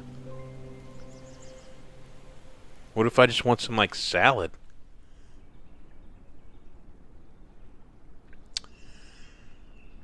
As a new sun rises, you might well feel pleased with your accomplishments. You have explored your surroundings and successfully fulfilled your purpose of destruction. Your core no longer aches and you can turn to other pursuits. There is one matter which refuses to leave your mind. When you explored the Wormwood Meadow, there was a scent that you simply could not ignore. Could it be some kind of prey, or perhaps a treasure of some kind? You set out to discover a new truth.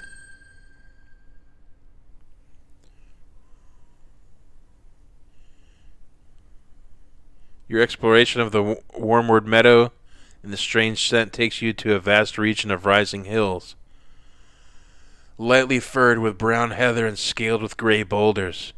Air dances more freely here than among the trees, and many tiny beings flit to and fro. You've been exploring for less than half a sun when the chirping songs of the beings hidden in the grass suddenly stop and a massive shadow falls over you. Something huge and winged circles above. An adult kin. Suddenly it all comes clear. The scent you found was the border mark of an elder of your people, and you have thoughtlessly invaded its territory. Before you can meaningfully react, it is before you, landing surprisingly gracefully and quiet across your path. Oh, that's not good.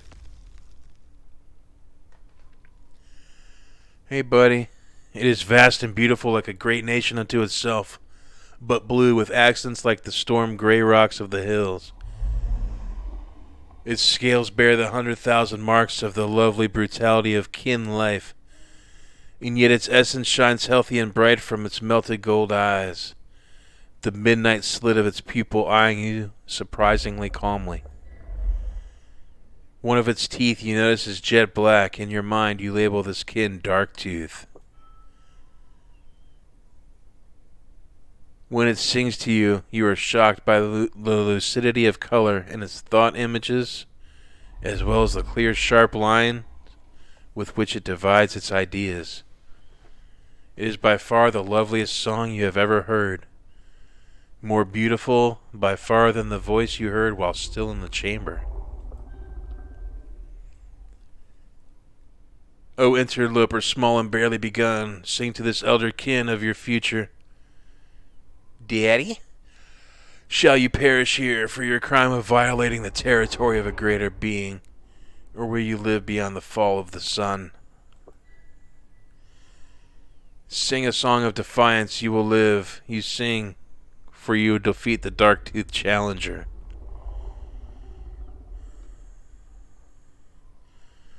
Okay, these are our choices. Sing a song of repentance. Whether you live or die is not yours to choose now, but the choice of greater being with whom you are angered by unknowing intrusion.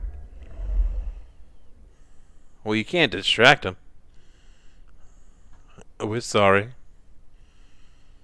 We're sorry. Hey man, I can get out of here. After hearing your song and watching your low-headed dance of submission, Darktooth's tail settles into a less threatening position. Humility is the beginning of wisdom. You may perhaps taste the morning sun's rays again. We've gained air, earth, and water.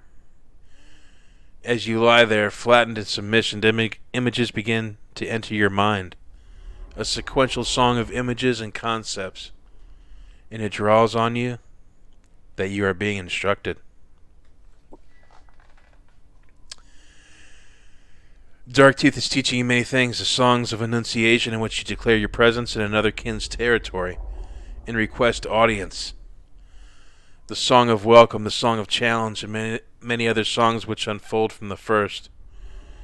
Dances which communicate more complex emotions and intentions than the ones you already know. Dances of respect, of warning, of curiosity, of uncertainty. Now barely begun, what is my intention? Do I intend to destroy you and consume your young tender flesh? Speak of my hidden mind.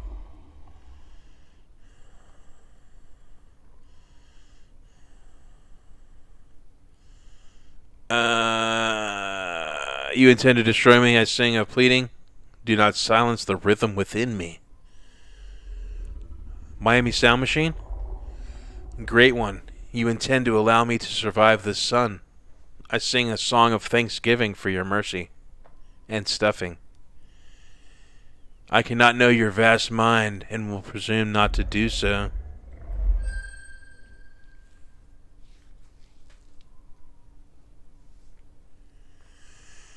Gotta say hello.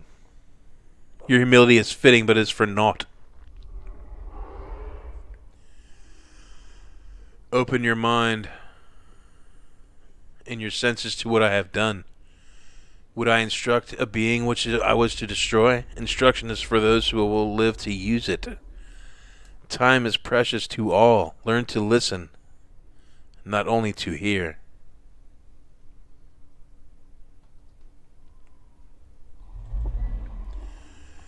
Air and earth, baby. Darktooth extends its long neck towards you, bringing its vast stone blue head so close you can feel the wind of its breath. What's going on, Andrew?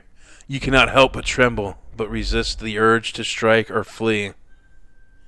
The elder kin flicks its tongue out, tasting the air around you, taking a moment to savor your scent. Its tail curls slowly as it settles back into the heather. Its head is turned to the side, looking away from you, as though it is singing to itself. As one sun sets, another rises. It is now but a spark, tiniest of flames. To survive, it must learn the great contradiction. To every virtue, there is an opposite which must be equally embraced. It must be bold yet cautious, proud yet humble, quick yet slow, fierce yet gentle. It must learn to spread itself between many truths.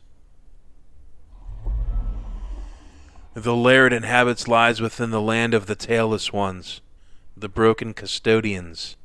If it would build a land of its own, its destiny lies coldward in the great green. It may survive in this valley for a short time, but it must leave before 2 moons have passed. If it does not, it shall be destroyed. I sing this to myself for my own amusement. Payment is not required. The elder's tail thumps once on the ground, gently for one of its size, but you still feel the tremor.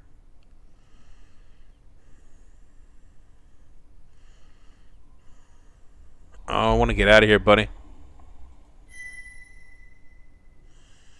You slide sideways slowly, miming the act of turning around without actually doing so, suggesting a retreat with your body.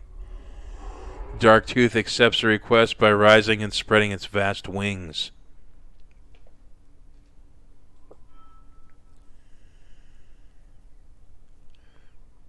On a new sun, once again we shall stand on this plain, the newly begun and the elder, and ye shall grow stronger. Do not return empty-mouthed. Nothing shall be given for nothing, and something for something. It bounds forward, striding over your submissive form as though it were nothing but a tiny shrub, gathering more momentum and then spreading its wings and borne aloft. It turns a wide circle in the air, flying over you. That which is above is like that which is below. It intones directly into your mind as it soars higher. All beginnings are endings, and all endings beginnings. It's deep, man. It's freaking deep, man. I'm going swimming in the deep end. You remove yourself from the edge of its territory as swiftly as you can, and wonder whether you will have the courage to return to this place again.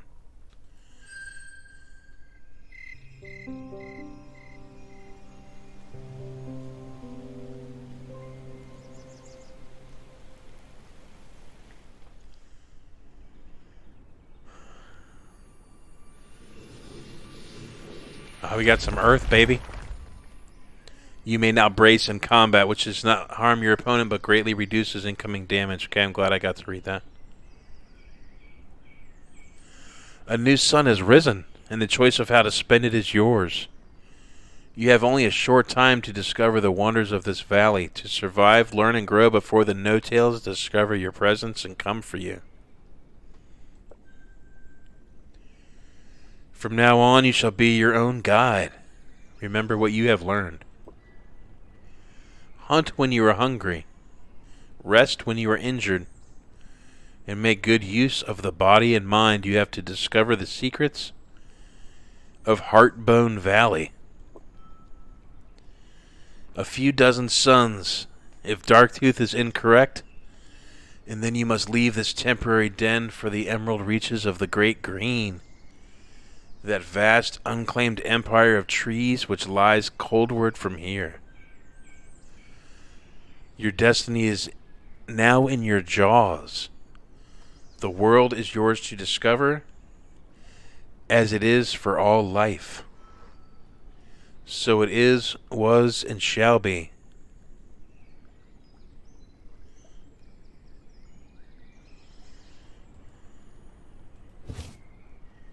Okay?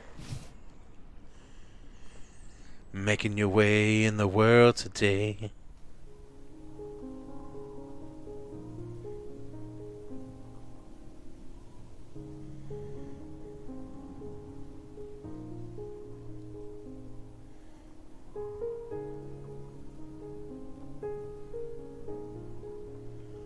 Well, we need to hunt, I'm sure.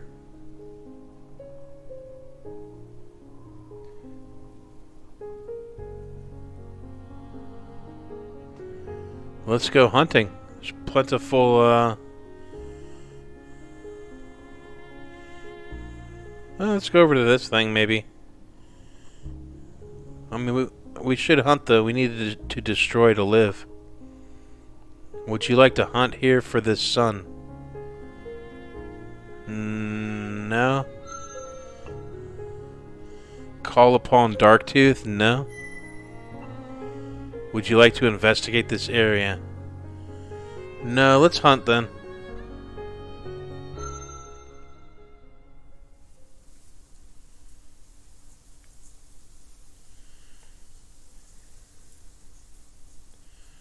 I don't know what that is. I had to approve it. If I have to approve it, I'm not going to use it. There are several scents on the air, one familiar to this place, but a few others. Which will you follow? We can go after squirrel again, or bunnies.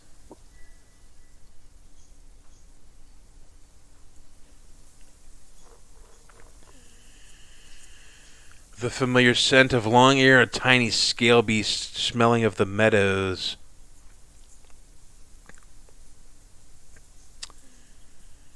Let's go after a small scale beast smelling of the meadows. You have caught the scent of a deathbite tail beast on the breeze. A snake. It makes no... a deathbite tail beast. It's like a whiskey name. It makes no sign of acknowledgement. It seems not to know you are here. A great distance still remains to close before you are near it.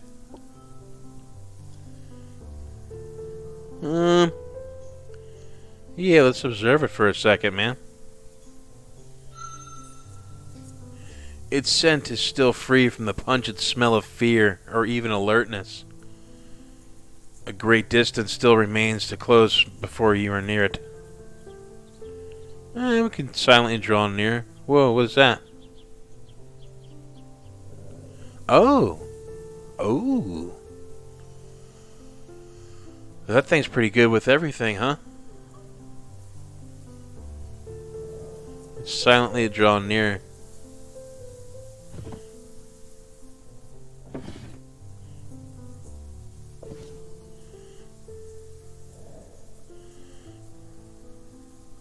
It's better in everything, except fire.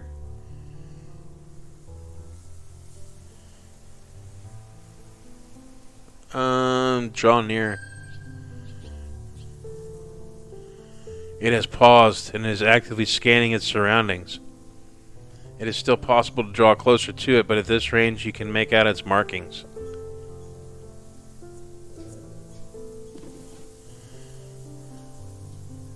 Keep still and observe it.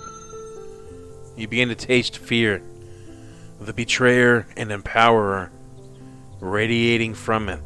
It is still possible to draw closer to it, but at this range you can make out its markings.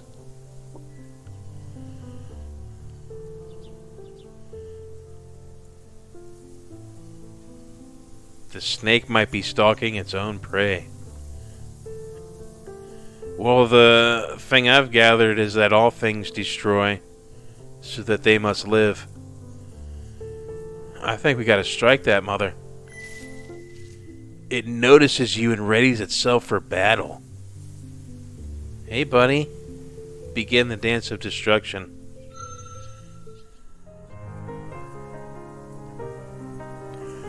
The deathbite tail beast cannot escape and turns to face you in final combat.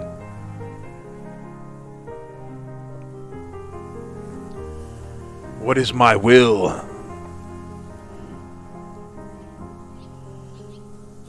Well, fire probably. Burning breath.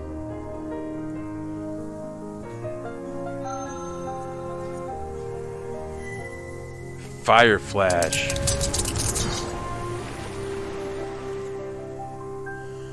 You let out a quick burst of flame, scorching your foe. You deal light damage to the Deathbite Tail Beast.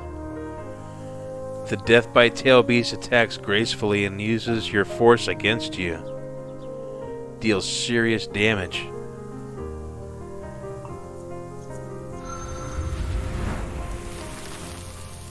You belch fire upon your enemy, wreathing them in powerful flames. You deal moderate damage to the Deathbite Tail Beast.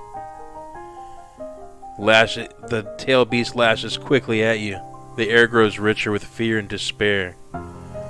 Your enemy is now injured.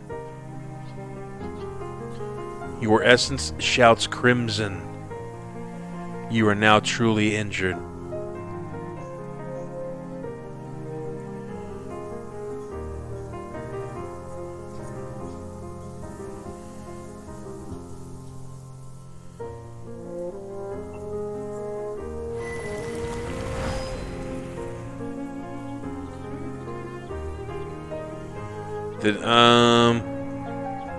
I lash out swiftly with my claws. I deal light damage. The tail beast attacks and does light damage back.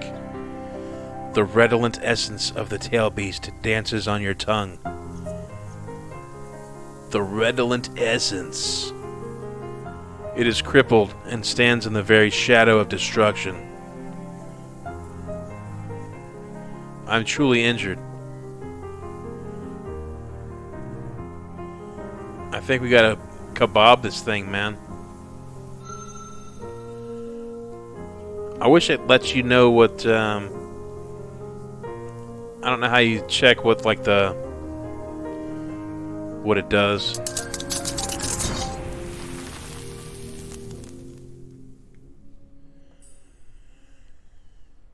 You have prevailed in the dance of destruction. What will you do with its now silent body of the Deathbite?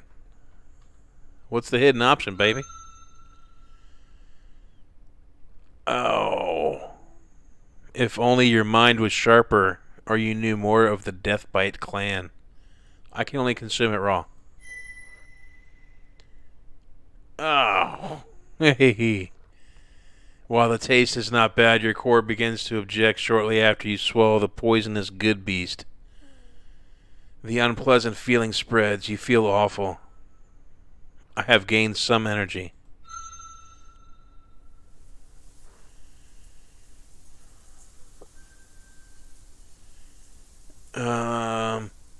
Let's look for the tiny scale beast. Oh, we're injured though. That's bad.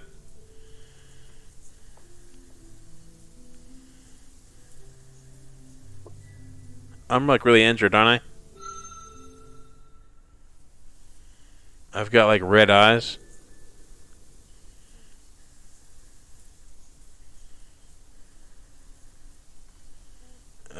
Yeah. Rest and heal. The Fool.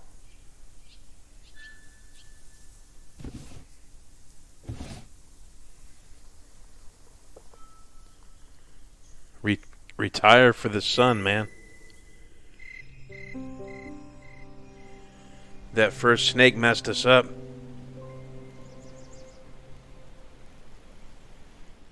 Oh, it's story time, alright. A new sun has risen. You've marked it with a claw mark upon the wall of your den. Oh, I see it. You may leave through the entrance to explore Heartbone Valley. Or enter the Dream Nook to rest. So it looks like I'm still yellow right here, which means not good. We can still go explore.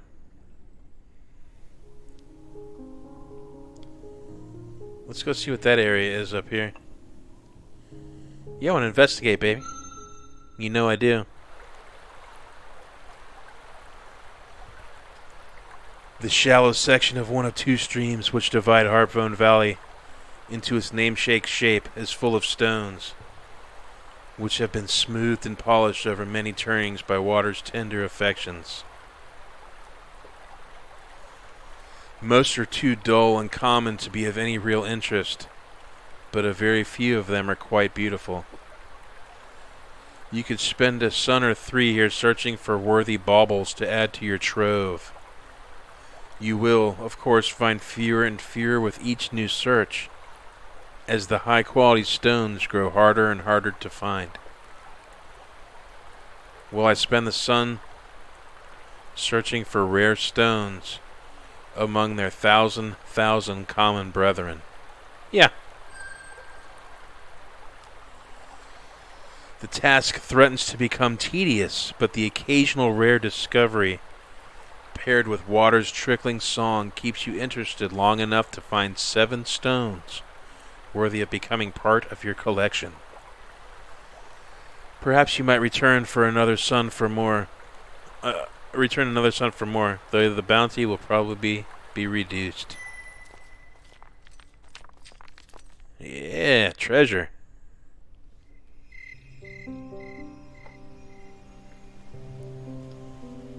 We gotta destroy things and find treasure.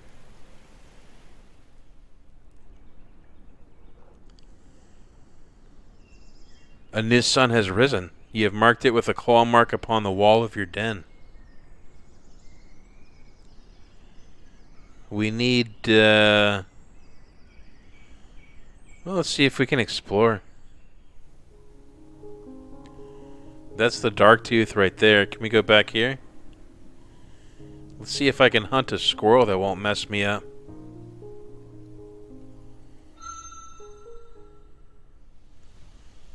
There are several scents on the air, one familiar, but a few others. Which will you follow?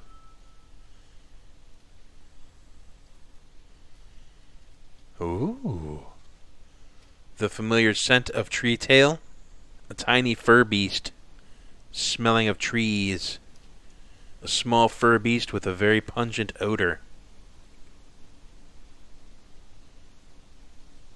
Jane Simmons says go for tree tail.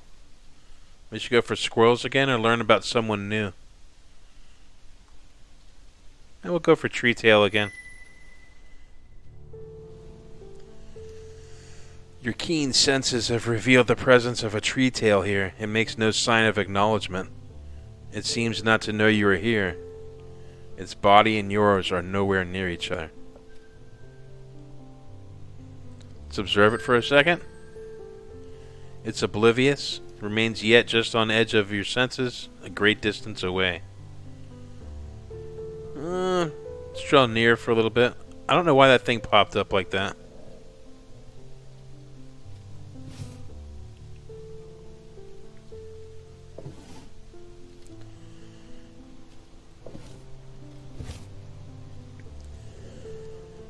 Draw nearer.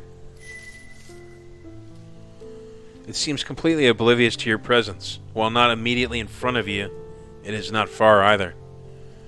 Will you strike now or...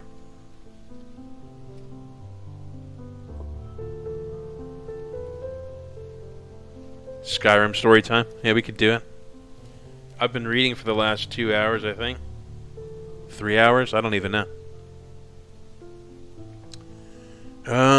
Yeah, observe it for a second. It makes no sign of acknowledgement. It seems not to know you are here. It is not very far away. If you dashed at it now, it would only be several heartbeats.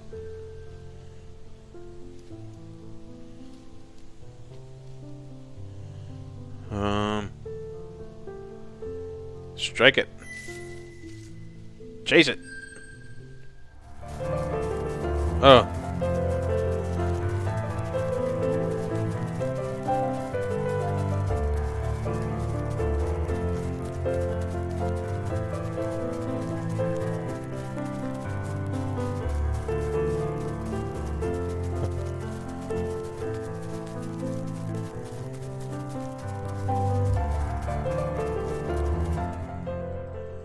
Come on, man. I'm gonna turn that shit off. You have learned more about the way of the tree tails.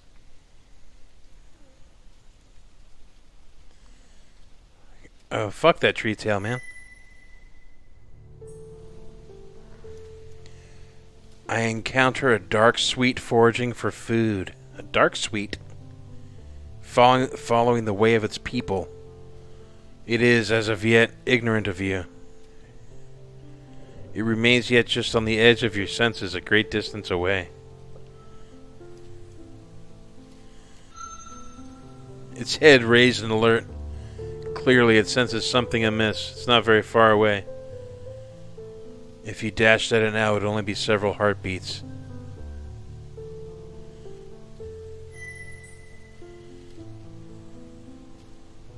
It's oblivious.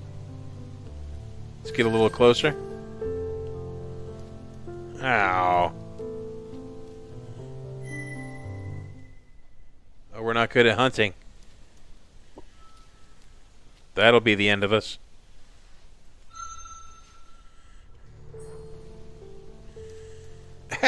You encounter a lesser stink strike, foraging for food, following the way of its people. It makes no sign of acknowledgement. It seems not to know you're here. It remains yet just on the edge of your senses, a great distance away. Let's draw near. Ow! It has paused and is actively scanning its surroundings. It is not very far away. If you dashed at it now, it would only be several heartbeats. Lesser stink strike. Hey, buddy. Ooh. He's pretty in tune. He's all cautious. He's got the little road sign above his head. Keep still and observe. He's a little less cautious. You begin to taste fear. The betrayer and empowerer radiating from it. While not immediately in front of you, it is not far either. Will you strike now? Or keep still for a second?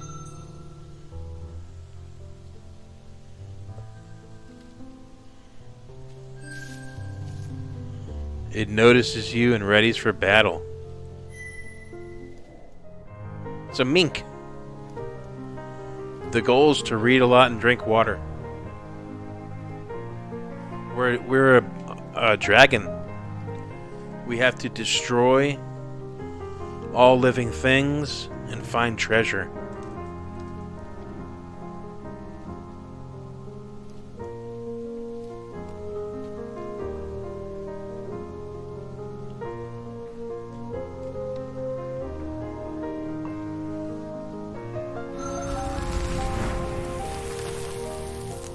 We belch fire, do moderate damage. Our opponent is battered.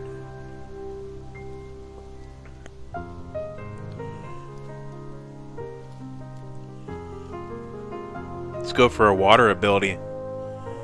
Oh no, because water is, air is good against water, and they're good with air. Let's try it. Oh yeah, that's not good. I should have known.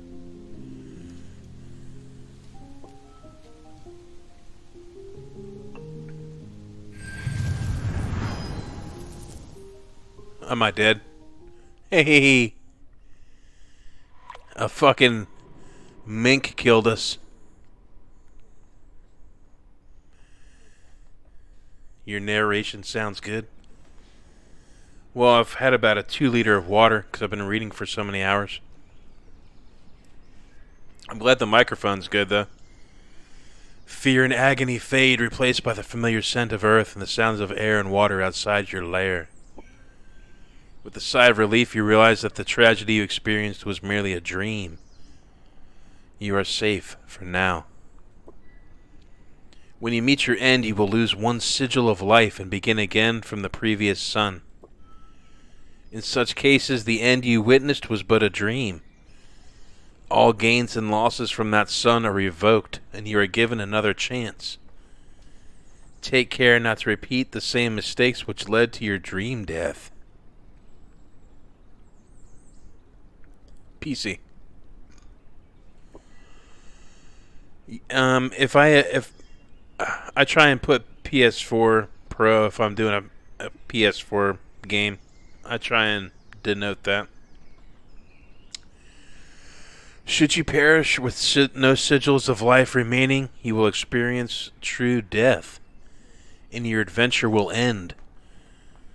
A new life must be begun, though some benefits from your past experiences, such as tarot cards and creature mastery levels, will remain. Fate will spare you but a few times, if only those who are bold yet cautious, brave yet wise, will survive to fulfill their destiny and complete the cycle.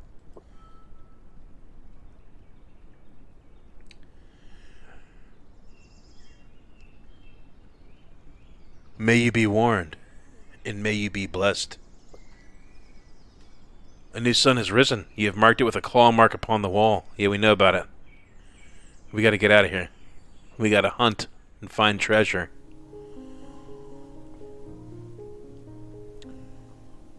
Let's go find some treasure, baby.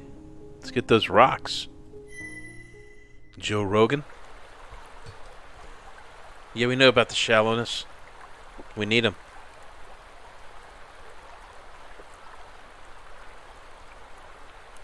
Yes.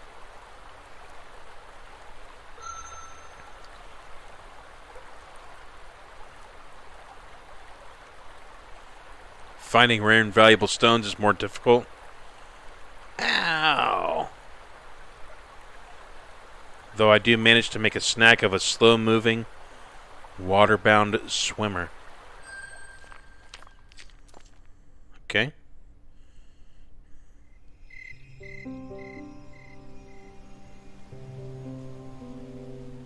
They look like the face buttons. Yeah, those are the elements. Let's go exploring. I can explore this area? Yeah, man. You know I want to.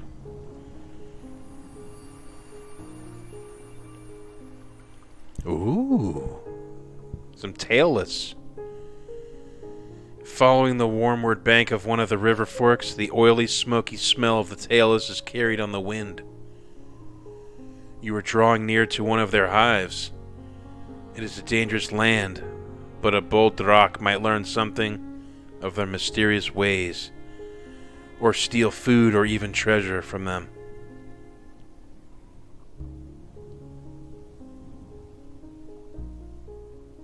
You sound like those preachers or announcers, your narration, that is.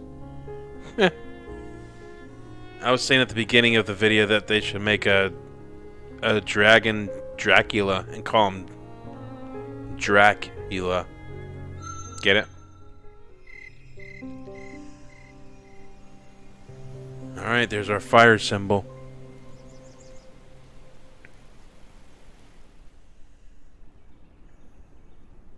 A new sun has risen. You're very hungry. If you do not silence another living being and consume it soon. Yeah, we gotta go hunting, baby.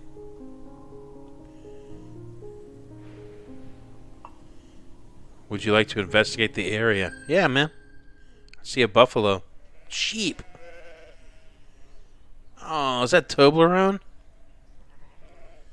We can't kill Toblerone. Here, the hills are being slowly nibbled barren by a multitude of fur beasts. Members of the once brave Surefoot tribe. They are now the slaves of the No-Tails. Weak and servile, though their flesh remains savory and healthful. Toblerone. There are many of them here, mostly birthers and hatchlings, and you could hunt here several times before their numbers grow thin. Around their necks and in the stone walls that enclose them, however, they bear the mark of servitude which the tailless have placed upon them.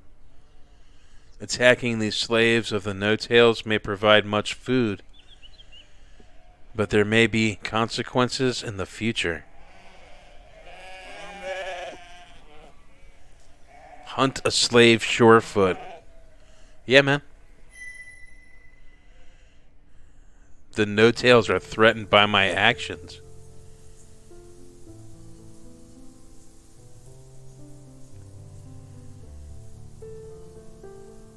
You have caught the scent of a surefoot slave on the breeze. From its posture, you know that it is not ignorant of the fact that danger may be near. It remains yet just on the edge of your senses, a great distance away. Let's observe it for a little bit. I begin to taste fear, the betrayer and empower radiating from it. Let's go nearer a little bit.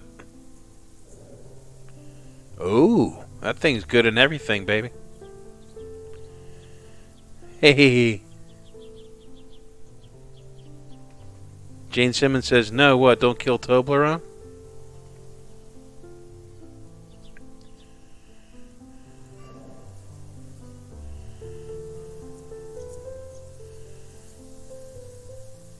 My capabilities are slightly diminished right now.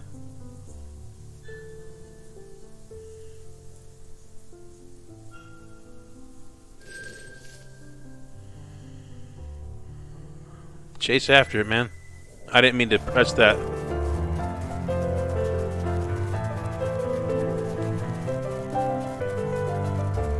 Oh, I gotta turn that shit off.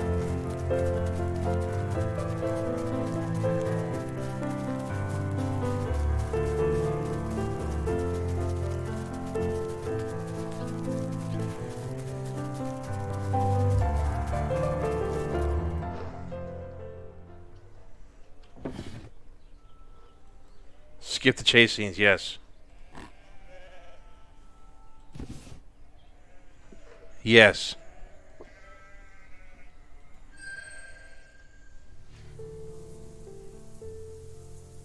No tails are going to get me. The wind has spoken to my nose and ears, bringing tidings of a surefoot slave in the area. I begin to taste fear.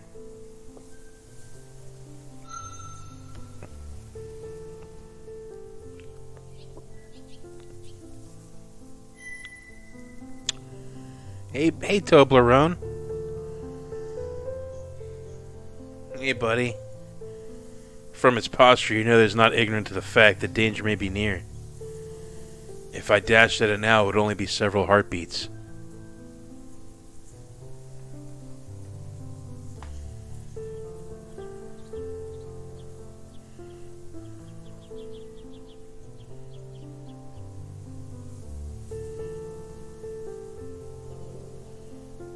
Yeah.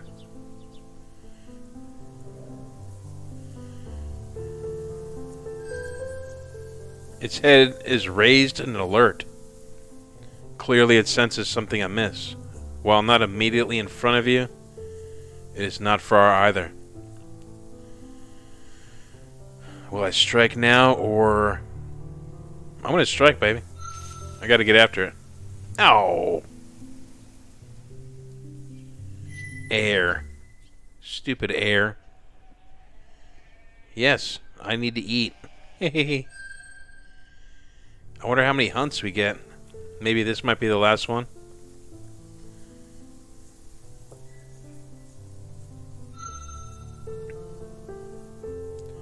Oh, Jesus Christ.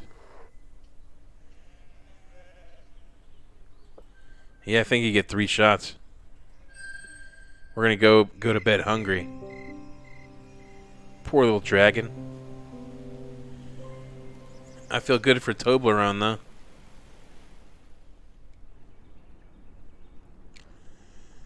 A new sun has risen? Yeah. We gotta go eat. Let's go after those little squirrels. Or bunnies.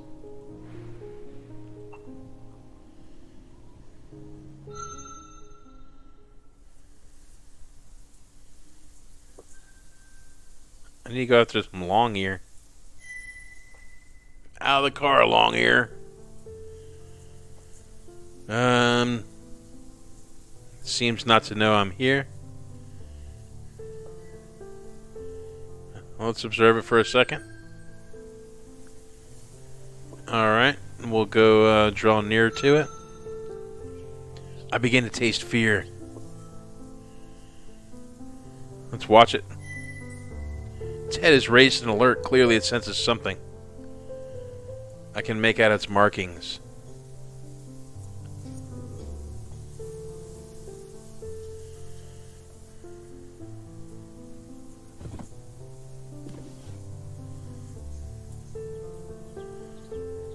mean, we look to be about equivalent. It's got more.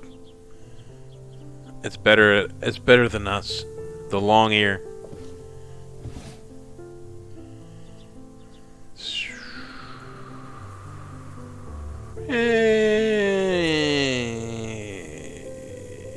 Draw near it. Shit. Oh, we're bad hunters. Not good for a dragon. I need some long ear in my diet.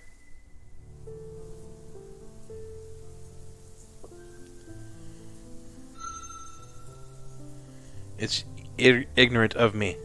It's nowhere near us. Alright, well, we can draw nearer then, yes?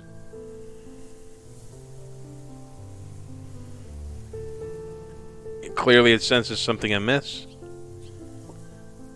I gotta keep still. It is possible to draw closer to it, but at this range you can make out its markings. Silently draw near. Did I mess that up last time? Strike it. What the fuck?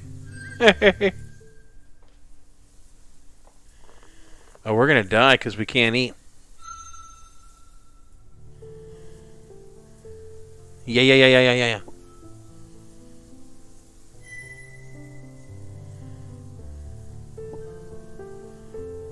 Keep still, man. Make out its markings. Keep still.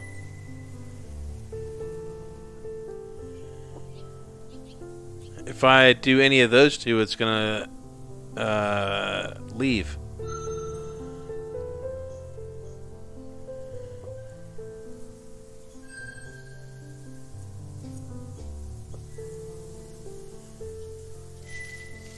Yeah, I mean, if you do anything, it leaves. You have learned more about the way of the long ears.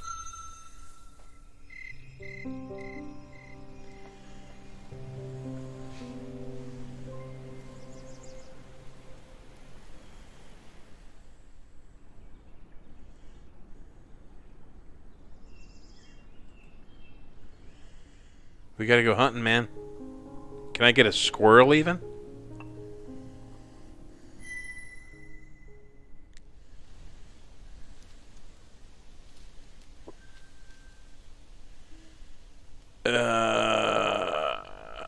Smelling of earth.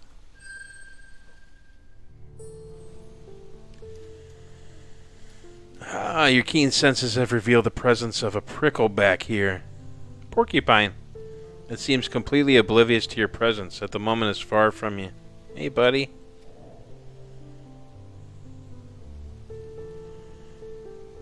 Observe it for a second. It's not in clear sight, still far away. Draw nearer. It senses something amiss.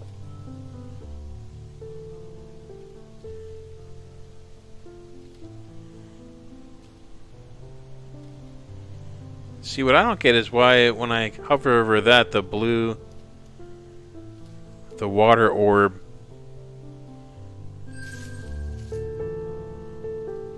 Okay, whatever. We'll fight a porcupine. Begin the dance of destruction. You are battered. Your wounds are now beginning to slow you down.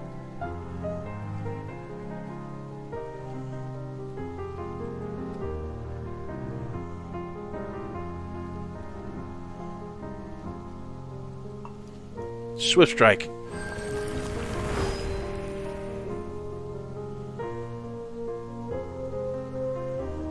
Does nothing. Can I fire that bastard?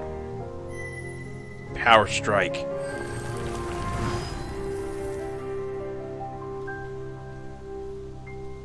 It's doing nothing. Water. Flowing strike.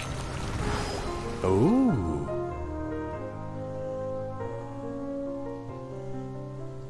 We're not getting anywhere with it. Let's fire it. Can we scorch it? Your attacks are having an effect. Let's fire that bastard. Ah, fire breath. Your enemy is now injured. I say we keep going with the kebab. Maybe a little flowing strike. You reel back as you chomp into its spikes.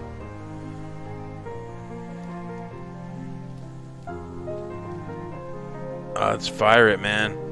No, I can't use it? I lack the energy. Oh shit, right?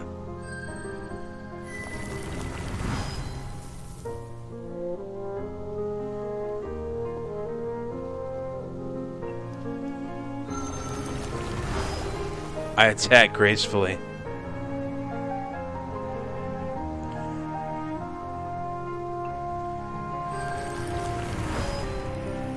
Do some air. The air grows richer with fear and despair.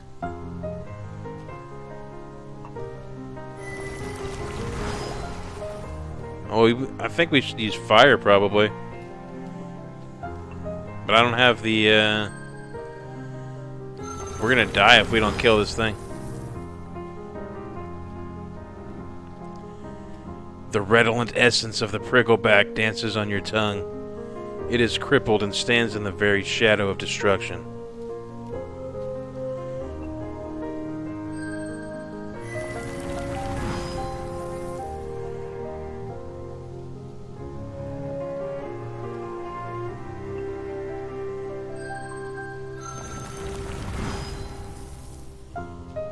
Do I have to use something different?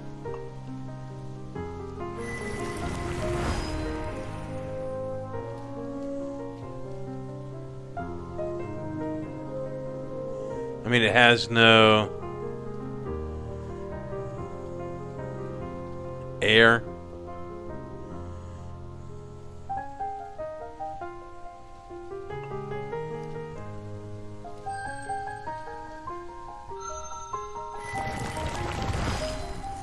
You extend your sinewy neck and snap the prickle back.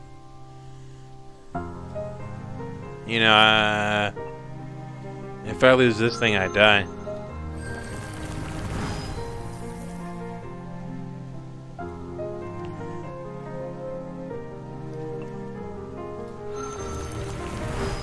Obviously, I'm not doing something right.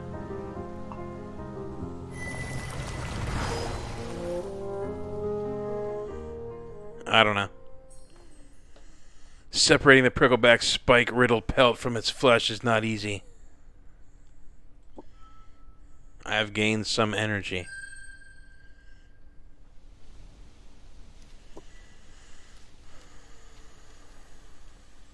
We learned, I don't know what I learned from that. The tree tails are tough to get because we don't have the, any good air mastery or anything.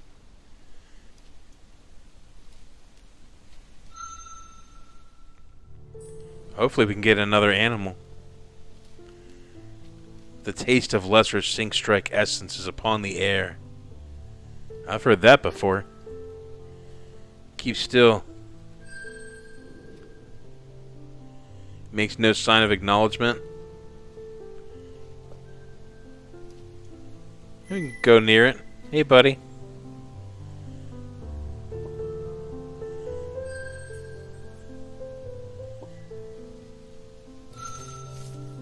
Oh, hey.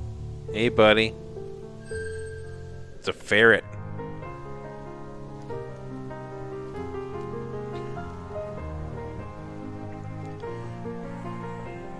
We gotta eat and then sleep.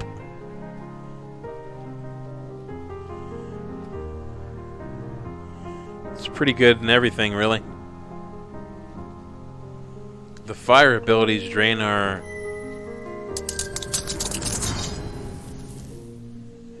The lesser... Ow! Oh, we're gonna die up in here, man.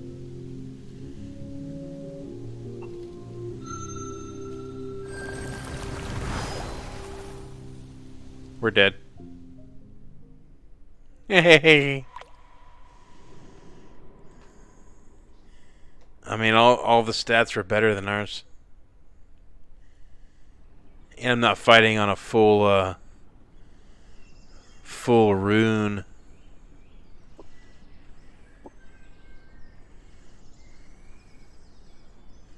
You are starving. All else must wait. You must hunt now or be destroyed. All this reading would be for naught. Well, let's try and take down a dark tooth.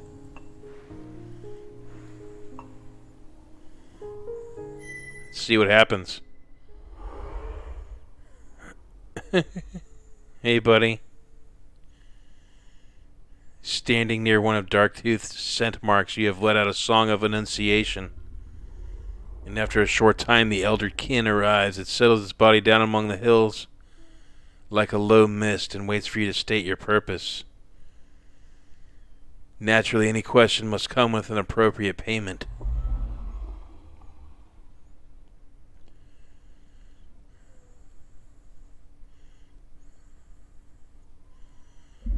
Do you wish to trade? No. Trade? A young kin suggests trade with a being who has seen thousands of turnings, millions of suns. Dead is dead. Does it imagine that it could possibly have anything worth bargaining for? And yet, presumption and arrogance are the enemies of wisdom. We have far more poultices than we could possibly make use of, and perhaps a young kin might find wake leaf useful in restoring energy. Poultices are bundles of plant sages, herbs of great power, which when applied to torn flesh hastens its mending. They are but byproducts of a recent experiment. Elders among the kin have more elegant ways of repairing their bodies. Wake leaf heals and fuels the essence rather than the body. Some tailless steep in flame tickled water to prevent sleep and promote vigor. Hot tub. A kin, even a young one, could simply eat it whole to gain a burst of energy. Be wary. Be wary, however, it's a poor substitute for hunting, which feeds the whole self, even unto the soul. But if a young kin wishes to give shiny things for these, there may be mutual profit. And if a young kin wishes to offer up a researched artifact for trade, we may be willing to part with shiny things if it seems beneficial to our studies.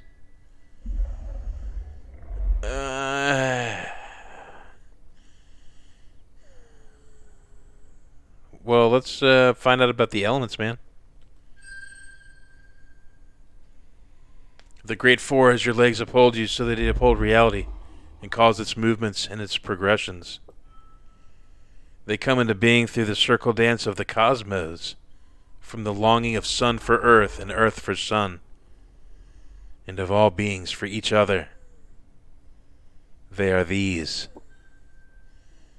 Air. Yeah. It resists boundaries and is unstoppable, searching always for new ways. Of all the four, it's swiftest and most free.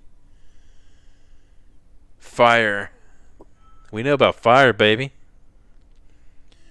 It's the sacred lust which drives all good beasts to the dances of creation and destruction.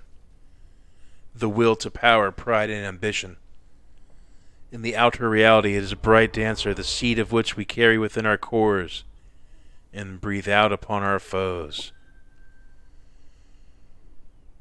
Water, the ever-changing one, shapeshifter of three forms, element of hidden things, transformation, and the senses.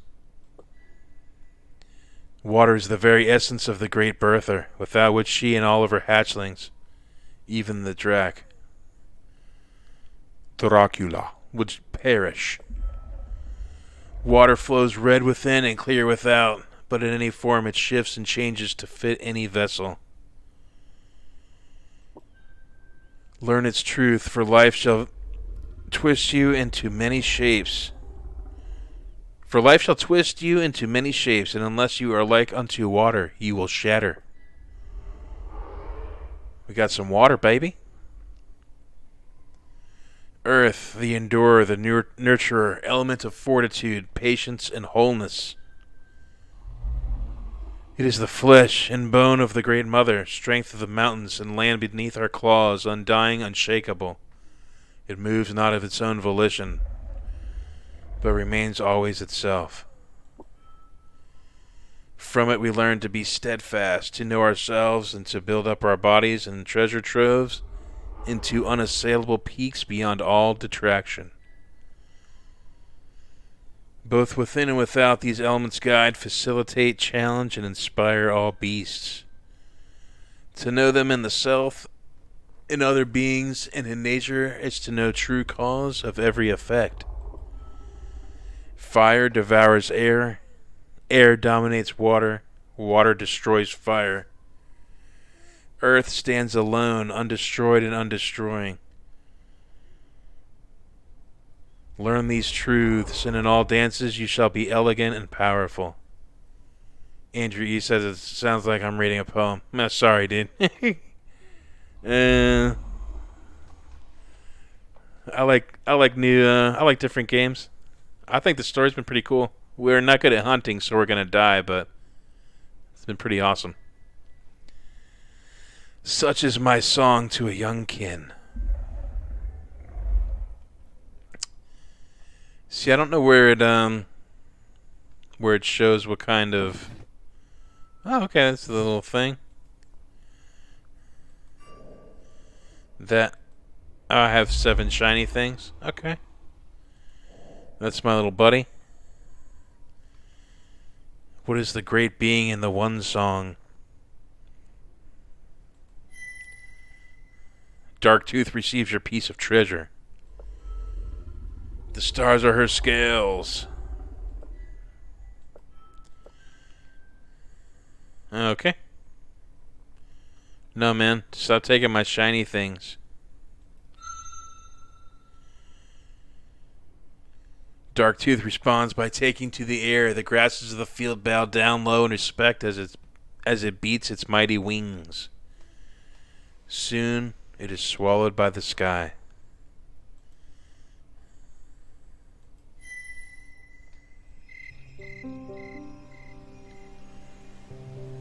Well, we're gonna die soon anyways. I can't hunt. If you can't hunt, you can't live. Ooh. We have achieved the 2nd grade of mastery in the air element. I have learned the art of wind reading. We're dead.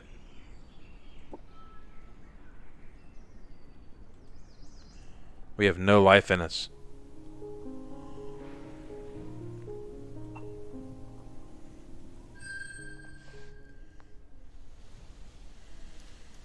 Yeah. We gotta get the tree tail, man.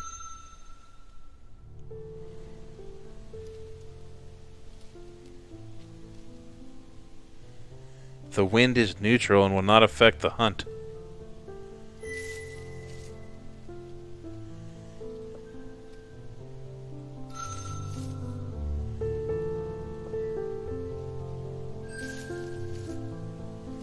Indeed, let us dance. And we dance. La la la la la la la. You must now prepare yourself for the dance of destruction. It's a fortune game.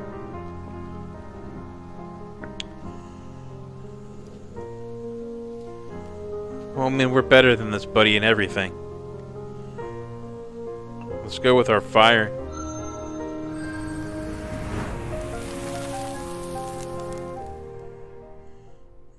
Nuts and seeds build pleasantly salty flesh. A tiny but tasty morsel. Alright, we've got to hunt again. A moderately sized fur beast, smelling of earth. We need it. Ooh, hey buddy. Dude, he's all decked out. We can't get him. I can't get him. A lumberkin. Hey. Badger. Yeah, that thing's gonna... It's gonna escape, man.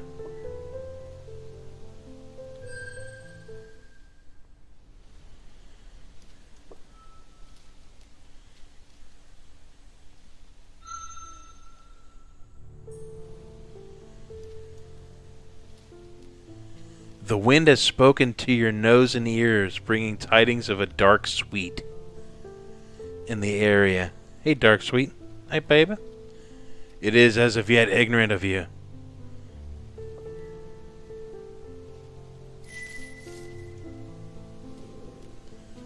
It's got the same deal. It's still ignorant of us. Oh, hey. Hey, buddy.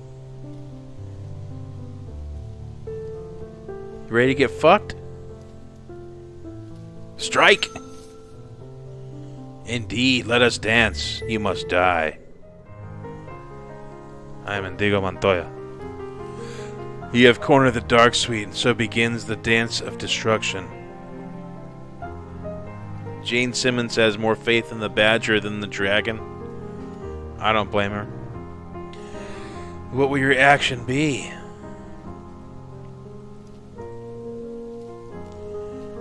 We could go with some fire. We deal moderate damage to each other. If the most precious treasures which rest deep within earth were turned to flesh, that flesh might be compared with the velvety tender meat of a dark sweet, laced with ruby essence which smacks of rising moons and summer evenings freshly remembered. It is almost, but not quite, a treasure. We have gained some energy. Sun hangs low in the sky, signaling the end of this hunt.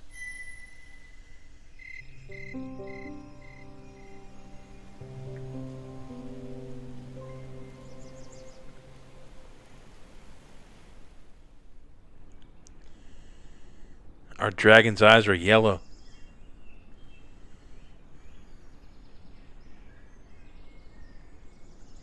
We'll go explore a little bit. Good fortune shines upon you this day. Nearby you find the silent form of an infant wood strider. It's unclear what destroyed it. It has no wounds upon its tender, juicy body. But its spirit is gone. Its rhythm quieted forever.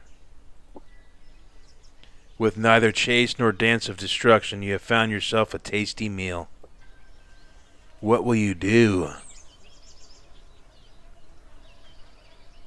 What's the hidden option, baby?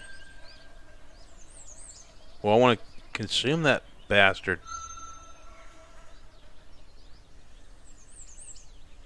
Apparently, rumors of the delectable nature of woodstrider flesh were not exaggerated.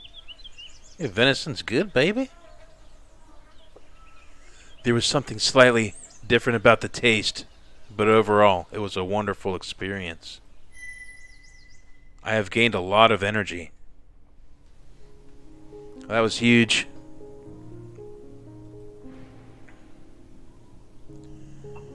Could try and learn more about these animals over here.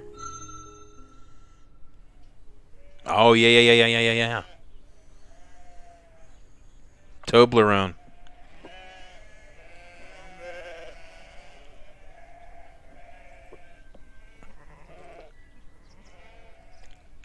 Hunt a slave surefoot. Yeah.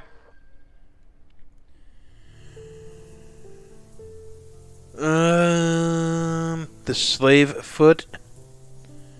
The surefoot slave. What did I say? The slave foot? It is as of yet ignorant of us. The wind is neutral. Observe it for a second. It's oblivious to our presence. Get near a little bit. Oh, hey, buddy. Hey, Toblerone. It's been about a week. How's the farm? From its posture, you know that it is not ignorant of the fact that danger may be near. It is less than a body's length away. So very, very close. But you're so far away from me. Strike it! Ow! It was less than a body's length, baby. Yeah, I need it, man.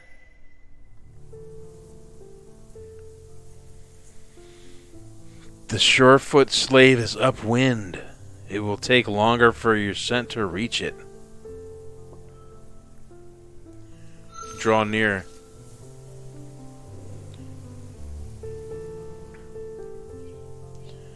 I mean, that thing has good mastery of everything.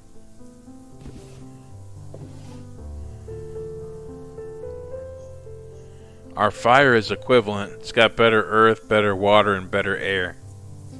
I'm not sure I can hunt these freaking things even.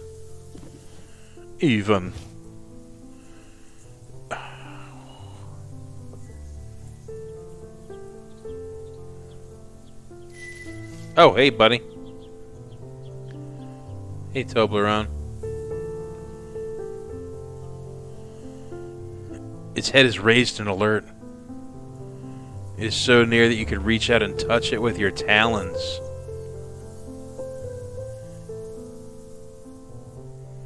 Keep still, observe, strike, or retreat. I gotta strike it if my talons are there. Shit! I mean, what am I supposed to do, baby? You son of a bitch. Yeah, I want to hunt it. I want to kill it. You don't understand how bad I want to eat it. Gross. It's upwind. We'll draw near. Draw near. Hey, buddy. Keep still. It's so close. The scent of its essence stokes the fires within your core. Strike it!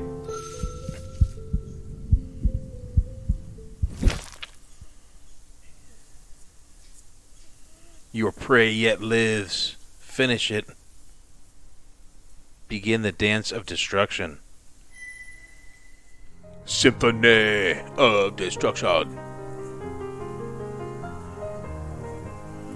The Surefoot slave cannot escape and turns to face you in final combat. You are battered. Your wounds are now beginning to slow you down. Hey, buddy.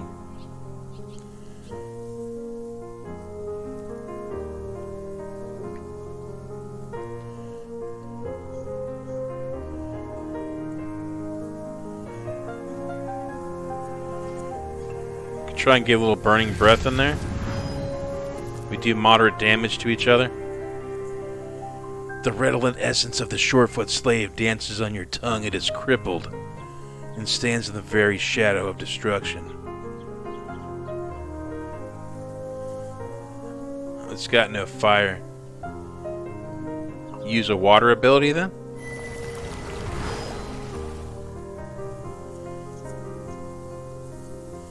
I deal light damage. The Surefoot slave braces. The redolent essence still dances on my tongue. Hey, buddy. Sorry. Wow. Toblerone. You can see why the tailless keep these for their meat. It is indeed pleasing to the tongue. You gained some energy. Oh, yeah, we did. Filled up, son. Now we've got to sleep off our injuries.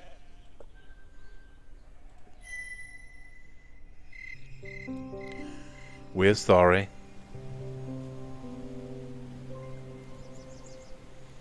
We're sorry.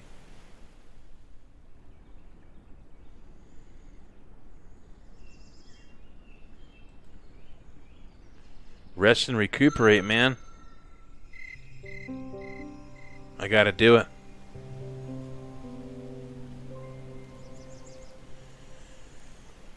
Do we have green eyes? Green eyes. Oh. Your beautiful body has come under attack by countless very tiny beings. Lilliputians. Entering you as you might enter another kin's territory, then marauding your inner world. Breaking, polluting, and poisoning your essence. They did not even issue a formal challenge before their invasion. The entire affair is outrageously impolite and made all the more frustrating in that you're unable to burn them or hunt them.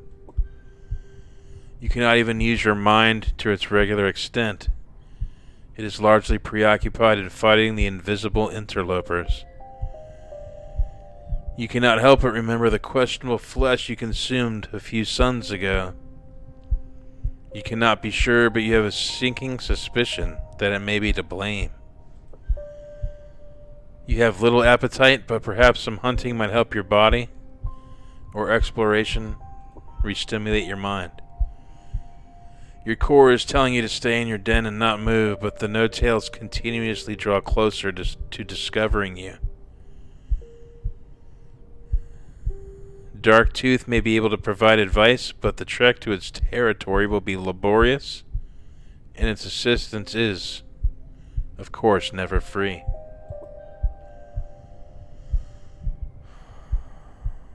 We gotta remain in the den, baby.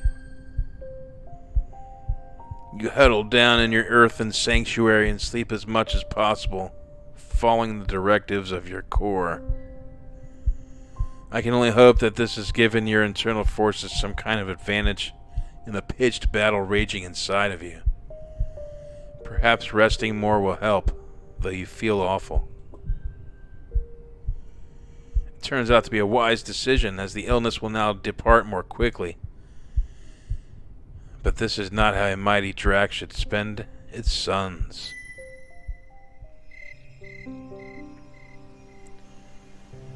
That freaking venison came back to hurt us. Hey now. You gotta get out there and explore. Looks like the bunnies have replaced.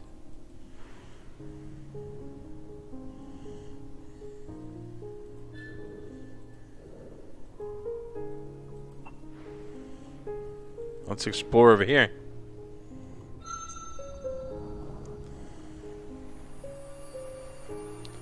Oh, what's going on? Ooh. Here lies the heart of the Tailless's claim within great Darktooth's territory. In these lands, the great diversity of the wild is outlawed. In fields of oversharp geometry, only one kind of plant grows at a time. The stench of the no-tail hive soaks the air, and most good beasts stay far away in fear of their lives. Neither the tailless nor the slave beast will welcome you, and only the most bold or reckless of the kin would look for knowledge or wealth here. Do you dare? Yeah, man. I guess so. We've only got one life. I don't know, I'm not sure what we can do. Tailless hunters have been following your tracks. They are not yet near your den, but you must find a new home in the Great Green before you are discovered.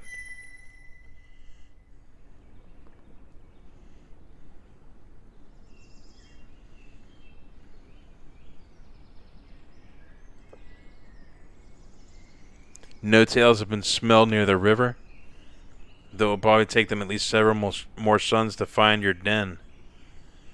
The Great Green awaits whenever you are ready to move on.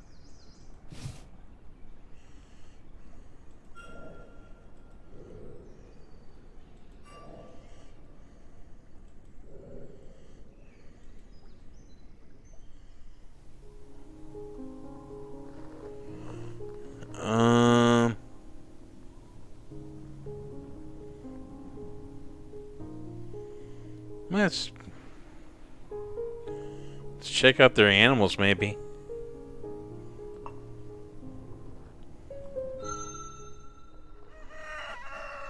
Hey, buddies. Here, the tailors have built a kind of den for their sun-caller slaves. Finding them was not difficult. You only had to follow the unique cry of their giver as the new sun's light broke over the valley. Sun-callers are deeply religious, and even in captivity they keep their tradition of sunrise canticles to the great giver above. Never heard of canticles. They smell delicious. It is said that sun's blessing upon their essence makes them a clean and yet succulent meal. Defeating one should not be too difficult, but beware. The no-tails are unlikely to take kindly to your predation upon their flesh property. Yeah, fuck it.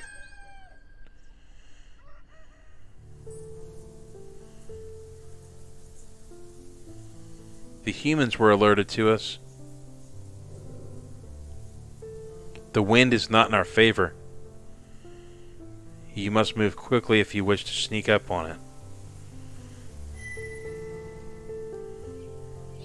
It knows we're there. Strike it. Hey! The dance of destruction begins. Hey, buddy. What do you have? We're both on Earth. Let's see what we can do. Brace.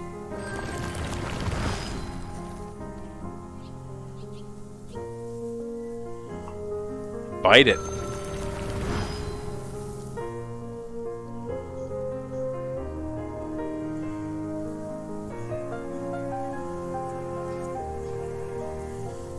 Let's use some fire.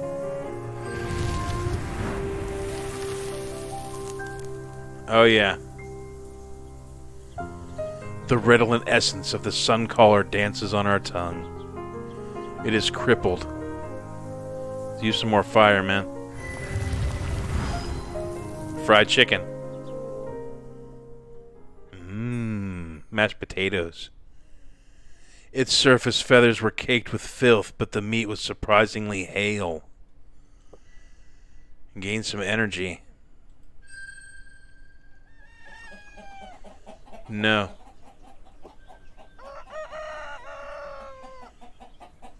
Well, I don't want to retire either. Maybe I do.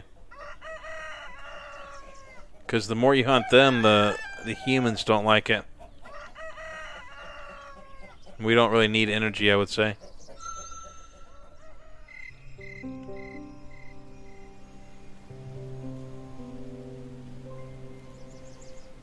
Time is running out.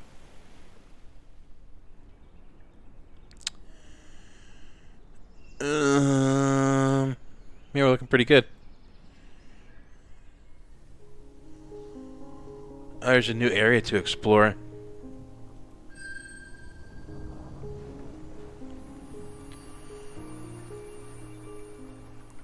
Ooh.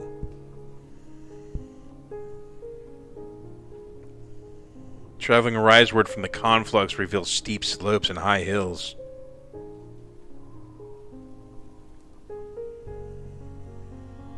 The conflux. Rugged terrain such as this not easy on the legs. But treasure is mountains hatchling.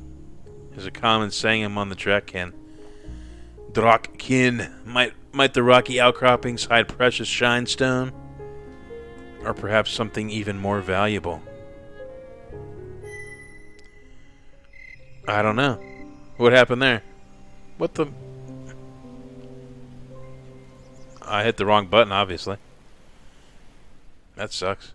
Well, don't hit that button if you ever play the game. It wasted a day.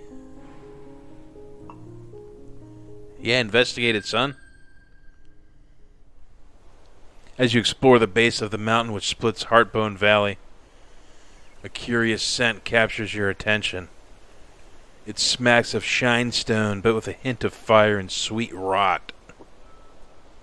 Following the scent, you come to the entrance of some kind of den. It is blocked with water-eaten shinestone, browned with decay. Some of the smells which emanate from it have hints of crystal and other stranger things. A spark of excitement runs from your forehead through the tip of your tail. There may well be treasure here. What will you do? Attempt to rip the den cover from the mountain's embrace? Examine the cover more closely? Attempt to dislodge the cover with your weight. Now examine it. There seems to be a small piece of shaped shinestone a snout's length below the cover. It probably serves some purpose. You cannot reach it with your tongue or talons.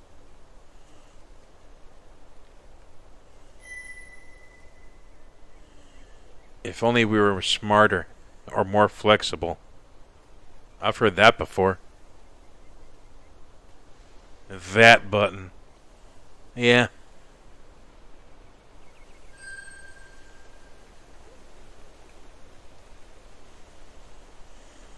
I crashed down into the cover. Unfortunately, the cover remains unimpressed. Now I have to show you his pain.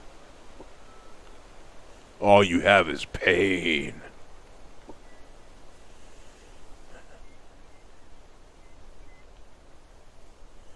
Attempt to rip the den cover.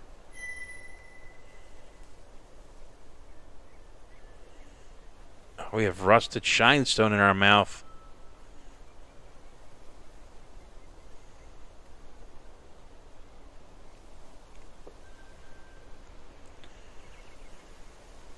Leave it alone, you bastard. No, is that just waste another day? I can't go hunting now? You can only do one thing?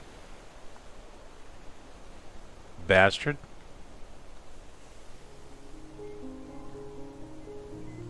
Ooh, there's another area.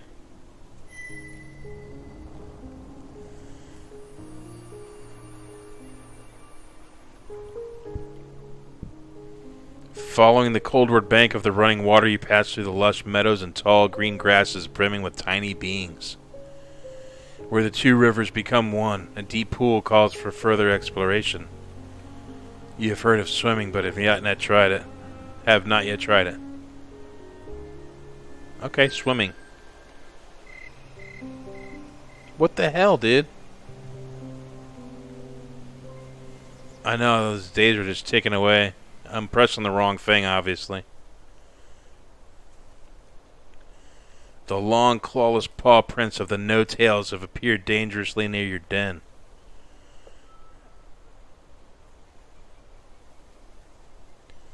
I should head towards the entrance to the Great Green. Now, where the hell is that?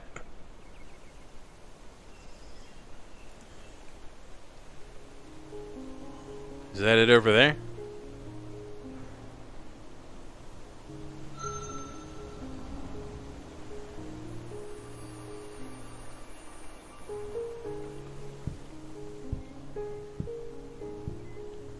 You have reached the end of one of the two river forks which give Heartbone Valley its name.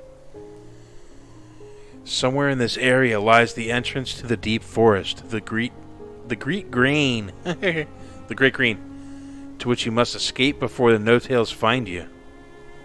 Do not tempt fate, but do not be too eager to leave. Once you do, you may not return, and the opportunities for new knowledge and treasure are many. I'm being hunted, son. Both here and elsewhere in the valley.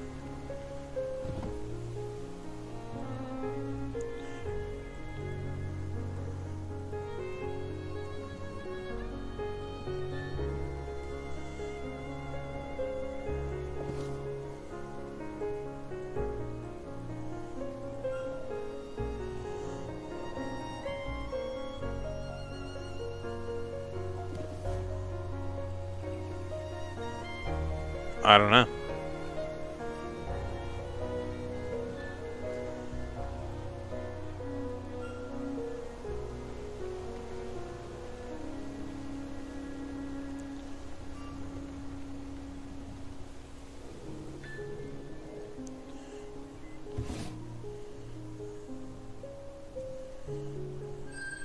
Okay. Jesus. I mean, so does the exploring waste the whole day? And now I should be able to hopefully go back and interact with all that stuff?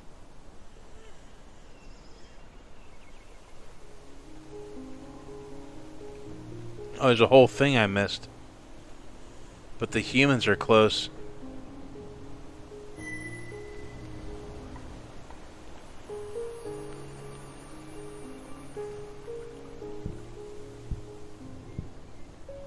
Roaming further along the colder bank of this part of the river brings you to a small lake. Charitable Waters call brings many good beasts to this area, making it an excellent hunting ground for certain types of prey. But there may be other lessons here as well.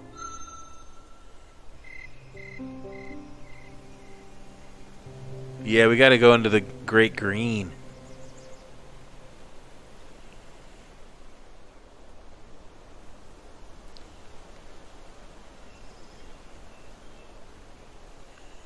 We're gonna have to hunt as well. I wanna hunt. I got to. We'll hunt today and then go to the Great Green tomorrow. The familiar scent of rain scale. A small feather beast smelling of the reeds. A snake. It's the rain scale. Let's get the one we're not familiar with yet. I have caught the scent of a lesser spearbill in the breeze. The lesser spearbill is upwind. It will take longer for your scent to reach it. Observe it. It's oblivious. We'll draw near silently. Hey, buddy. Ooh. You begin to taste fear. It is still possible to draw closer to it, but at this range you can make out its markings.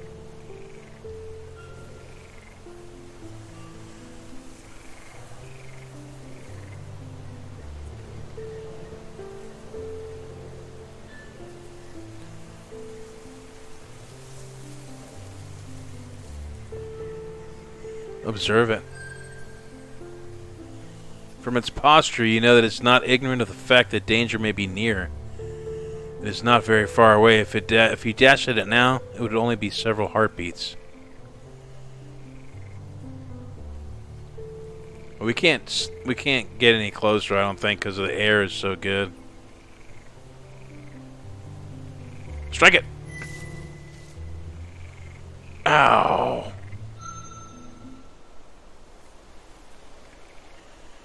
Let's see if we can get a bird. Yeah. Spearbill. Oh. Keep still. Hey, buddy. It's completely oblivious.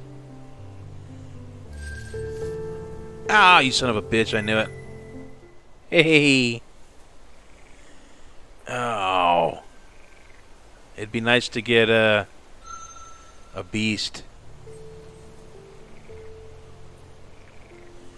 The wind has spoken to your nose and ears, bringing tidings of a rain scale. Fishy, fishy.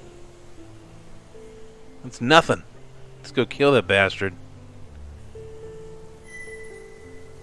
Makes no sign of acknowledgement. Yeah, get near it. Ooh.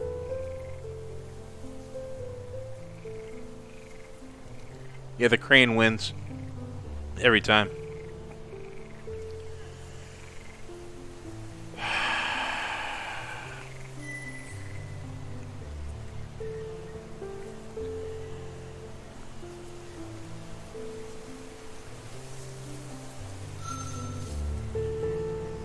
Oh, from its posture you know that it is not ignorant of the fact that danger may be near.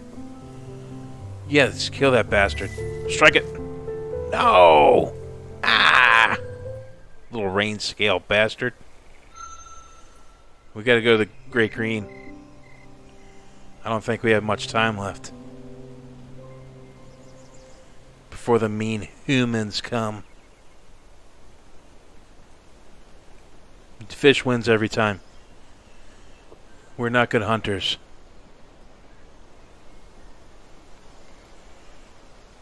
Yeah, we gotta go. Great Green.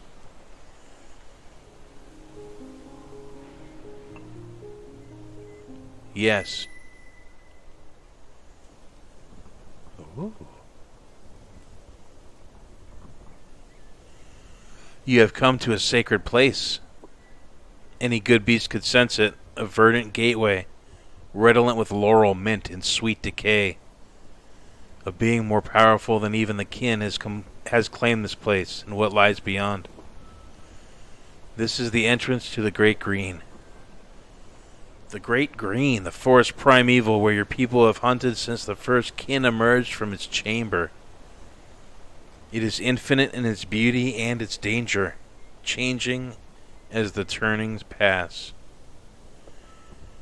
Though its denizens of long ago are mostly gone, the spirit of the Great Green remains, forever in its perfect state of constant transformation. This is the end of Heartbone Valley, where great Darktooth lays claim to the land, and the No-Tails build their inscrutable objects. No-Tailists have sullied this place beyond with its otherish presence. Once you cross this threshold and take it for your own, it shall be your true home, your domain, and you may never return to Heartbone Valley unless it be by Darktooth's permission, or to challenge him, a feat of which you will surely be incapable for centuries. The trees sway gently, and in them you can almost see hidden shapes, visions of what may be, how you might build your life in the wild. Has the time come at last? Will you gather up your treasures and leave Heartbone Valley to begin the next verse in the song of your life? My body is ready.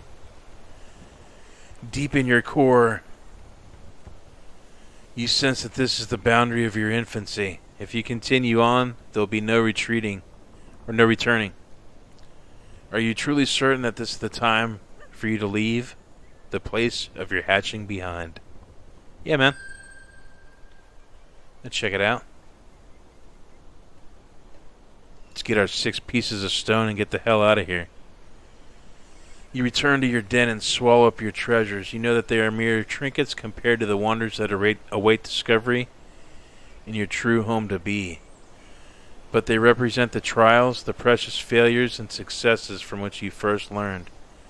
And you will regurgitate them when you have found your lair within the Great Green. Pausing, you take one last look at the tiny den, already too small, which was your first home outside the chamber. It will become a haven for other good beasts, and you begrudge them not. You have made up your mind, and this land is no longer your home. Time to move. Bum bum bum. As you return to the boundary and take a single step across, your feathers rise instinctively. The spirit of the Great Green is watching you, judging you. And it is not alone in doing so. The hills have eyes. A coppery mass lunges at you from behind a nearby tree. You narrowly avoid being hit by a raking talon. Your attacker is a true kin, a hatchling as you are. From its scent, it is obviously fruit of the same creator. One of its rear legs is warped, withered, and inward turned by some cruel trick of the one song. You decide to call this young kin Twist. It draws itself into much of the traditional posture of challenge as it can and hisses at you. Invader. Defiler. Turn back. The heart of the Great Green is mine. I alone am worthy to inherit the prey-ripe realm of my creator, the land for which it suffered, for which it was destroyed.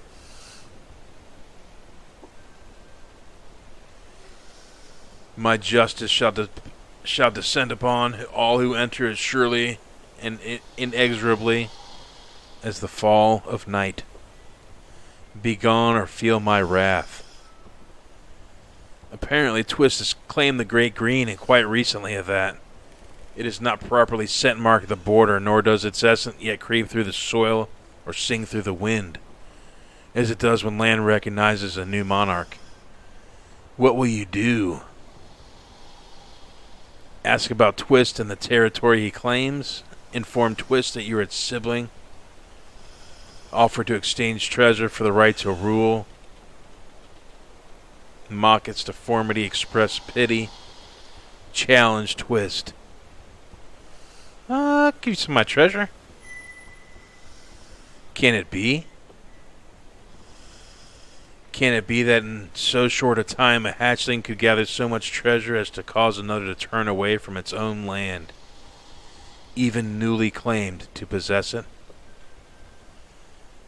I show Twist the treasures I have found in Heartbone Valley. I insulted him.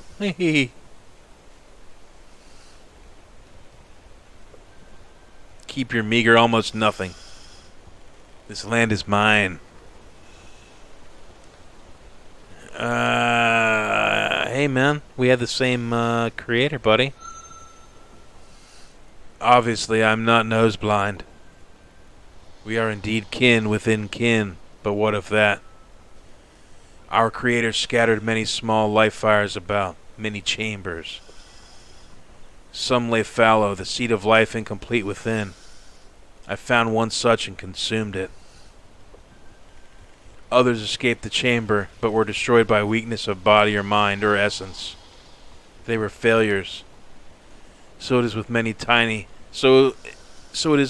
in this deadly yet impartial reality. But I forged a glowing greed in my core, a blue-hot desire to overcome, to gather all to myself. And I endured, and so have you, kin of my kin. This sun we shall discover which of us shall inherit the territory for which our mighty creator gave its life. What will you do? Well, mock that motherfucker. You dare mock me? Yeah. I, new risen lord of the heart of the green. But no. You're merely attempting to trick me into stupidity, into hasty unmindedness. A clever ploy, but unsuccessful. What will you do? Nothing like sibling rivalry, says Jane Simmons. Challenge that bastard. We have no other option, man. I will show you the strength of mine which has overcome every obstacle. There can be no hatchling among the kin who is more clever than I. As challenged, it is my right to set the terms. If you can answer 2 riddles, one after the other, I shall withdraw forever. Oh man, I'm going to need your guys' help.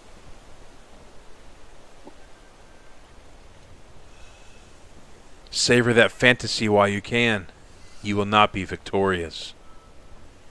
Let the mind challenge begin.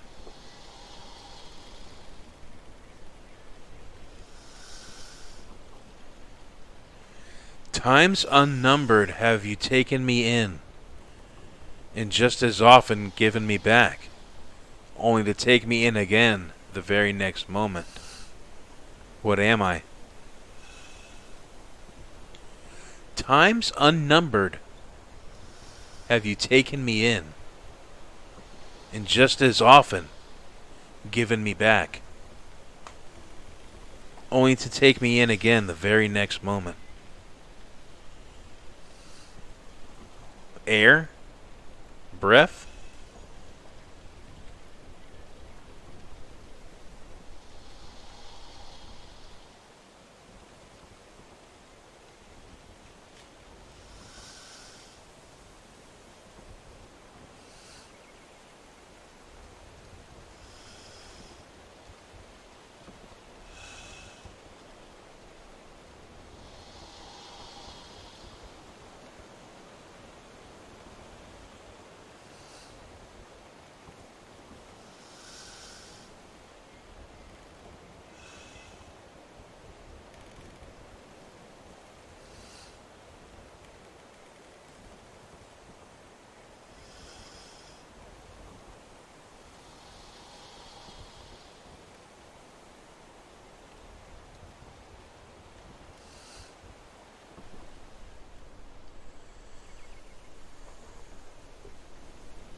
I am victorious.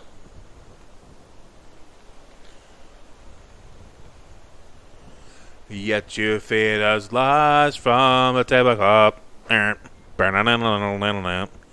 Woo! Your superiority proven, Twist is forced to slither away in search of a new home. With so little land unclaimed in this world and weighed down by both youth and deformity, its chances are slim. But such is the way, the good way of the Drakkin. The strong survive and the weak perish. Nothing now stands in your way. It is time to cross the threshold. With essence ablaze, you enter this realm, this place of magic, this setting for the grand adventure which will be your life. The great green shall belong to you, and you shall belong to it, so it is sung by the music in your heart.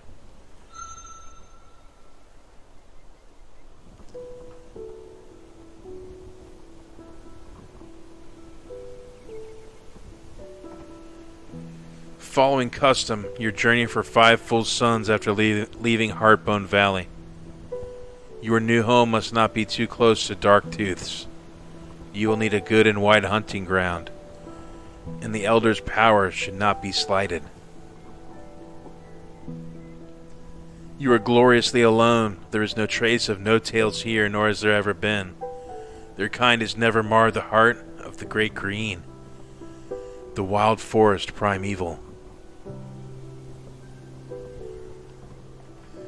This turning of earth draws to a close. A colder wind ruffles your feathers.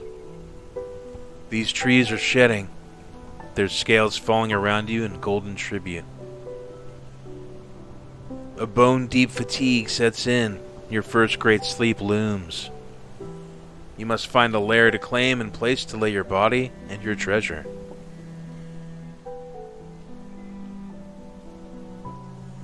One crisp sun you see it, a high swill of earth's flesh, a place of sight and safety. It is high enough to survey the lands around it with impunity, yet low enough to allow easy access for a young kin such as yourself, who cannot yet tread the air. Near the top of the great hill you find a source of blessed water murmuring down the stones into a small pool. The earth beside it has been hollowed out by some good beast in times now gone. It will take time, but you may be able to expand it into a proper lair. Ooh. Your weary paws are unwilling to move from this place, and you drink deeply from the cool, clear water before going to sleep inside the shelter, hoping for a sign that this hilltop refuge is meant to become yours.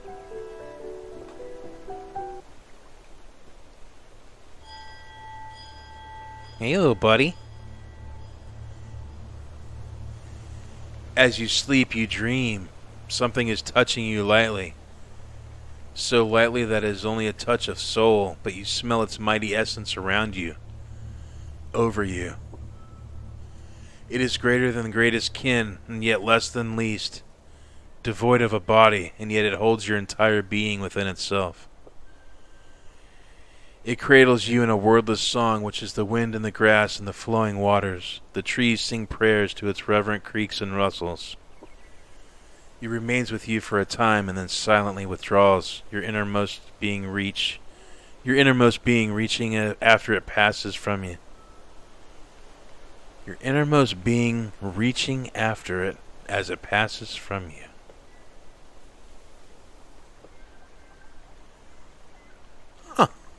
Hey, buddy. Getting a little mohawk action going. We were born with one. When you awaken, you know in your core that the soul of this land, the spirit wood, heart of the great green, has accepted your presence here. Your essence and mind are in agreement. This land shall be yours. All that remains is to announce your claim to the other kin, and hope that they do not challenge it. After scent marking the surrounding regions, you lift up your forepaws from the ground and spread your wings. Reaching out with voice in mind, you sing the traditional song of claiming.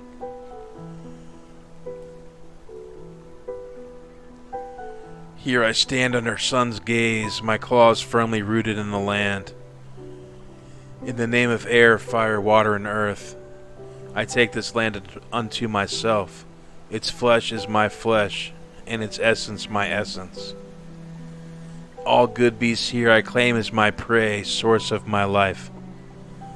All treasures here I name unto myself. So it is sung, and so may it be. Only the wind answers, and as the sun fades with no challenges nor replies from any other kin, this land is now yours by right, and not a moment too soon. Your first great sleep is nearly upon you. Hey, little buddy. You dig out a smaller chamber within the cave opening atop the hill and lay your body down within it. Your mind is slowing, sliding downwards into a warm void. With the last of your strength, you seal over the chamber, and the darkness swallows you.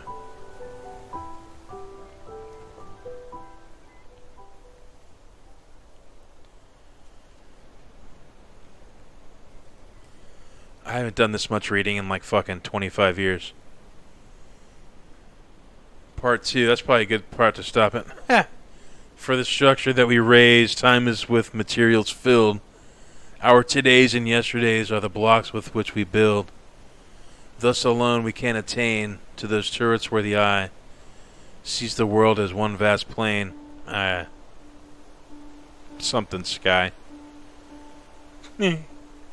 There are no measures from the great sleep. You have become unacquainted with time.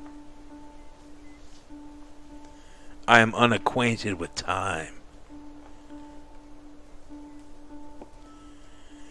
After a beyond long absence, your mind begins to drip back into your body. A drop per moon, per sun, per turning, you cannot be sure.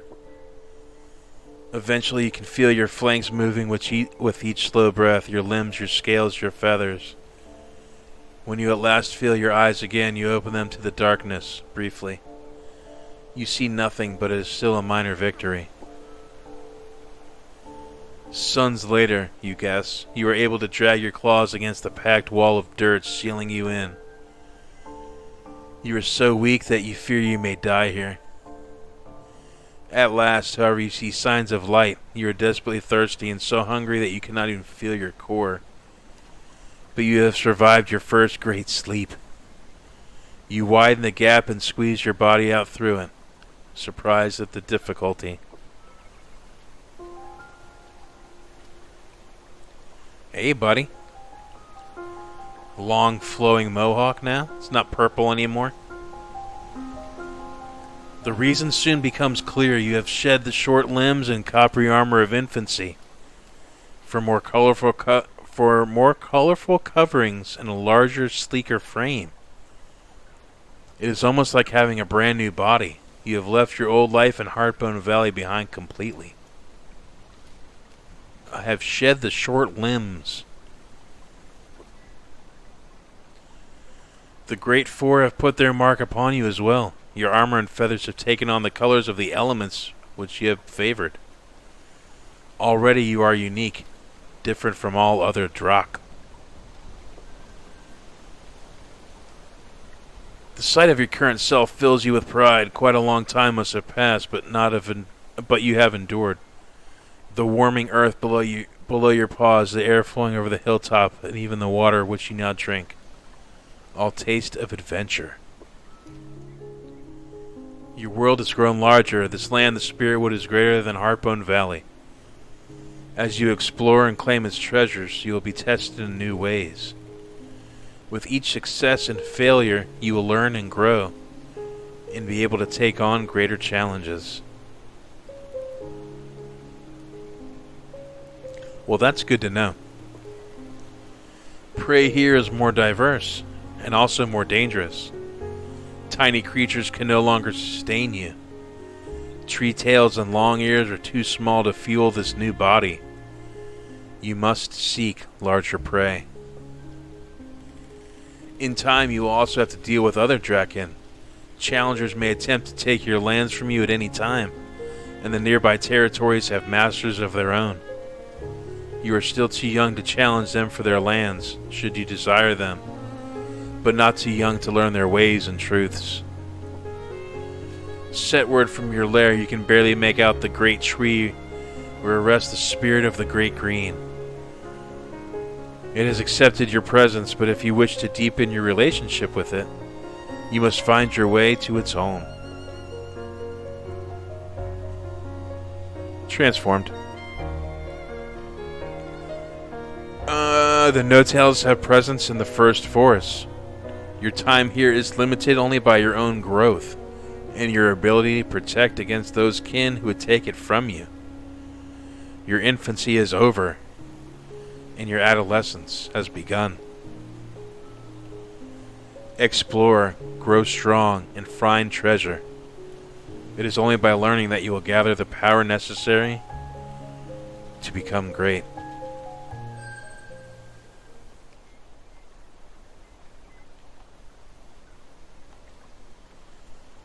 A new sun has risen.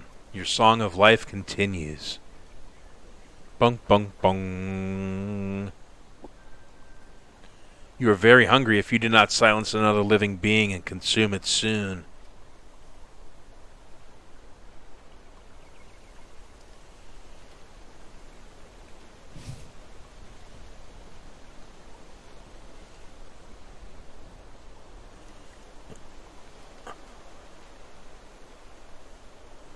What's in here? Ooh. Exit your den. Okay. Ooh.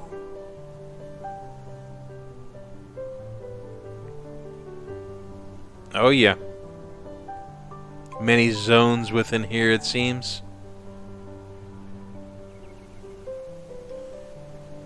And we're not forced to leave here unless we can't sustain ourselves anymore.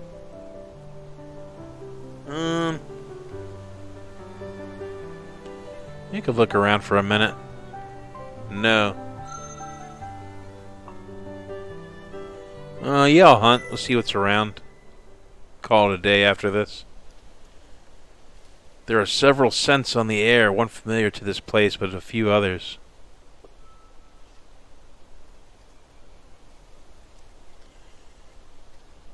A moderately sized feather beast with a predatory scent. Yeah, we need some big bastards. Ooh. How many licks does it take to get to the center of a night sky claw? Its head is raised and alert.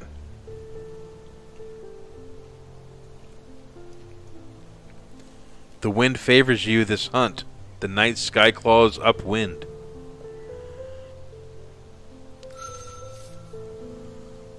Ah, you son of a bitch. Hey. Yeah, we got to hunt, man. I need some food, baby.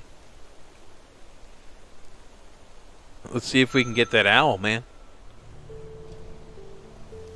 Wind is neutral. What does he got? Everything good? Hey, Mr. Owl. Damn. I can't catch no owl. Look at him. Let's see. Observe it. It's oblivious. Okay. Can we draw near it? Shit! No, we can't do anything. Just gonna keep flying away. Can we get the freaking snake again?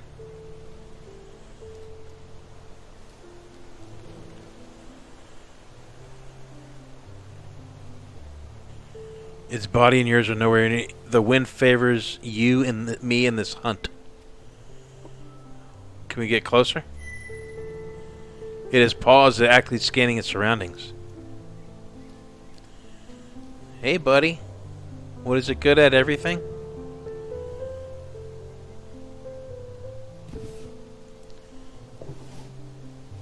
We have the same air and the same fire, but other than that, it's better.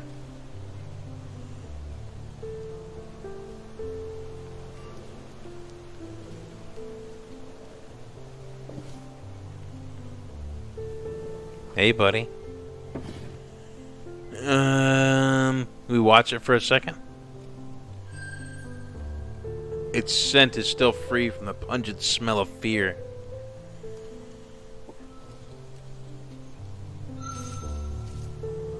Shit. I thought we had the same air, baby. Oh, we're gonna die. We can't hunt. We're a horrible dragon. You have learned more about him, but I didn't feed on him. Yeah, dragon versus everything loses. You know what I mean?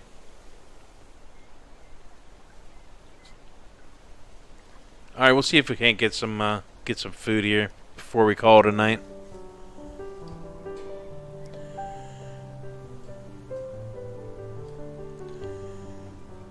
So we'll probably be starting McSweeney Farms pretty soon in Stardew Valley.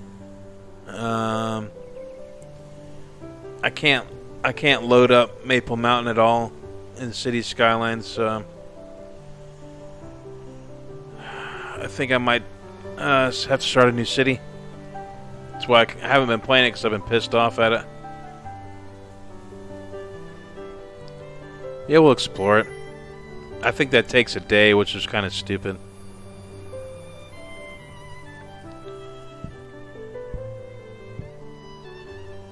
The shallow river's several tendrils give this region its name, the Four Tails. It is a healthy and diverse area with deep woodlands between bright hills, which are beginning to brown as they approach the Riseward Moor. Surely there is something interesting to find here. Not if we die.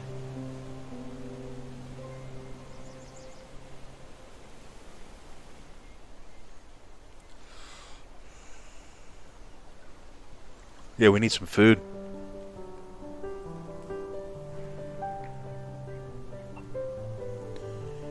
Investigate it.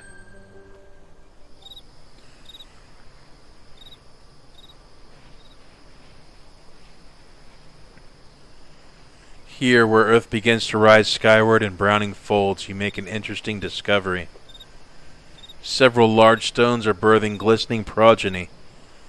They burn softly with a color which reminds you of sun. Perhaps Earth longs for him, and made these in her yearning. These are not metallic shinestone, but gems, and will not be melted in your breath. By your breath. Extracting them from stones will take much time and care, but such shiny things as these will be highly prized by any kin. What's the hidden option? If only we had a special tool.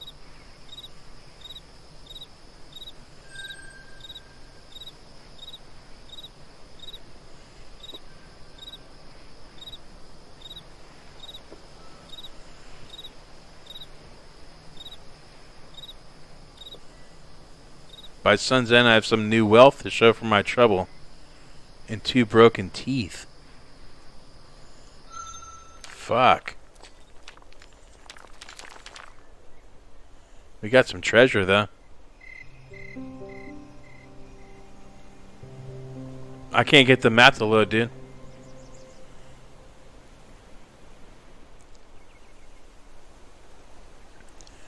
A new sun has risen.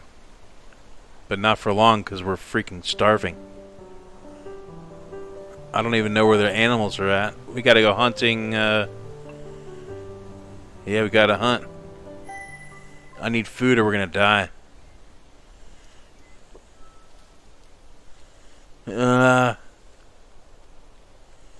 We need that owl, but we're not gonna be able to get it. I can maybe get that snake.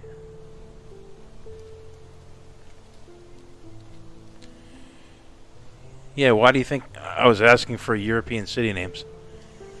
The taste of death by tail beast is upon the air. The wind is not in my favor.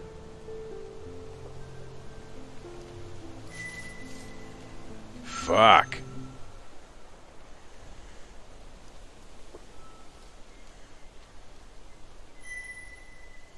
Let's go after the owl and lose that.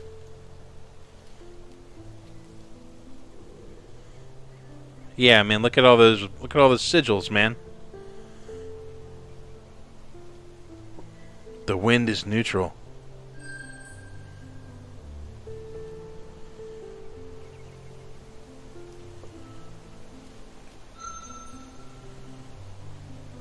It seems not to know I'm here.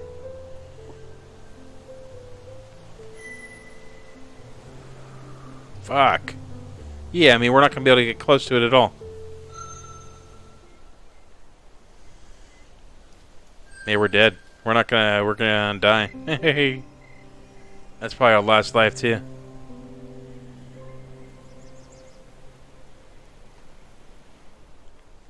Golden treasure. You violated the first law and starved. Now we're freaking dead. At least we get to see the death scene. I have not lost. All life moves forwards towards death. I can't even read anymore.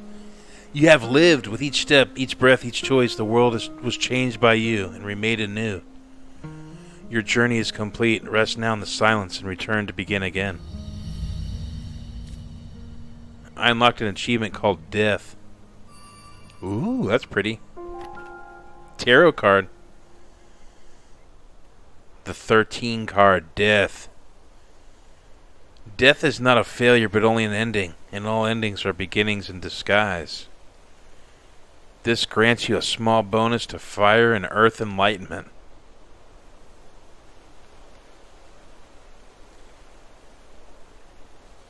So we get stronger.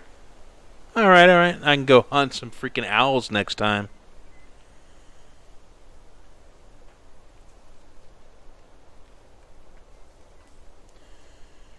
Alright, man. I had 24 shiny things. I discovered nothing. I earned a tarot card. I hunted down and destroyed 5 beings and mastered nothing. Hey.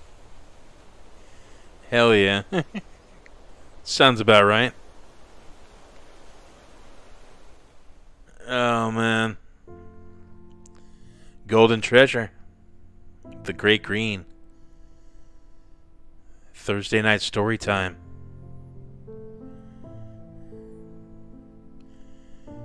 Hell yeah, man. That's gonna do it for this little gaming session. I had a good time, man. Something different. But hell yeah, hope everyone's doing well. Appreciate you guys for sticking around. Whoever's here, Jane, Andrew, Rahul, anyone. Appreciate it. Jane Simmons says, RIP. Hell yeah. No, that's awesome, man. Yeah, I had a good time. Reading is fundamental. Hell yeah, we'll be starting Stardew Valley again soon, McSweeney Farm. Maybe in the next couple days, day or two. Yeah, European city skylines. So if you know of any name, that would be cool. I've got a couple, but we gotta think of a good name so we can shape the city. And yeah, other than that, I'm still trying to decide between Assassin's Creed 4 Black Flag and Divinity Original Sin. So if anyone's got a favorite of that, let me know. Andrew, later. Jane, peace. Sleep sweet. Hope you guys are well, man. Thanks for hanging out with Story Time. Yeah. I'm dead inside. Hopefully you're not. See you later. Thanks, you guys. Appreciate it. Hope you're doing well. And weekend's coming up. So we'll see you tomorrow. Probably, I'll try and get an earlier stream in. Been busy, so. But yeah. We'll see you tomorrow. Enjoy the rest of your night.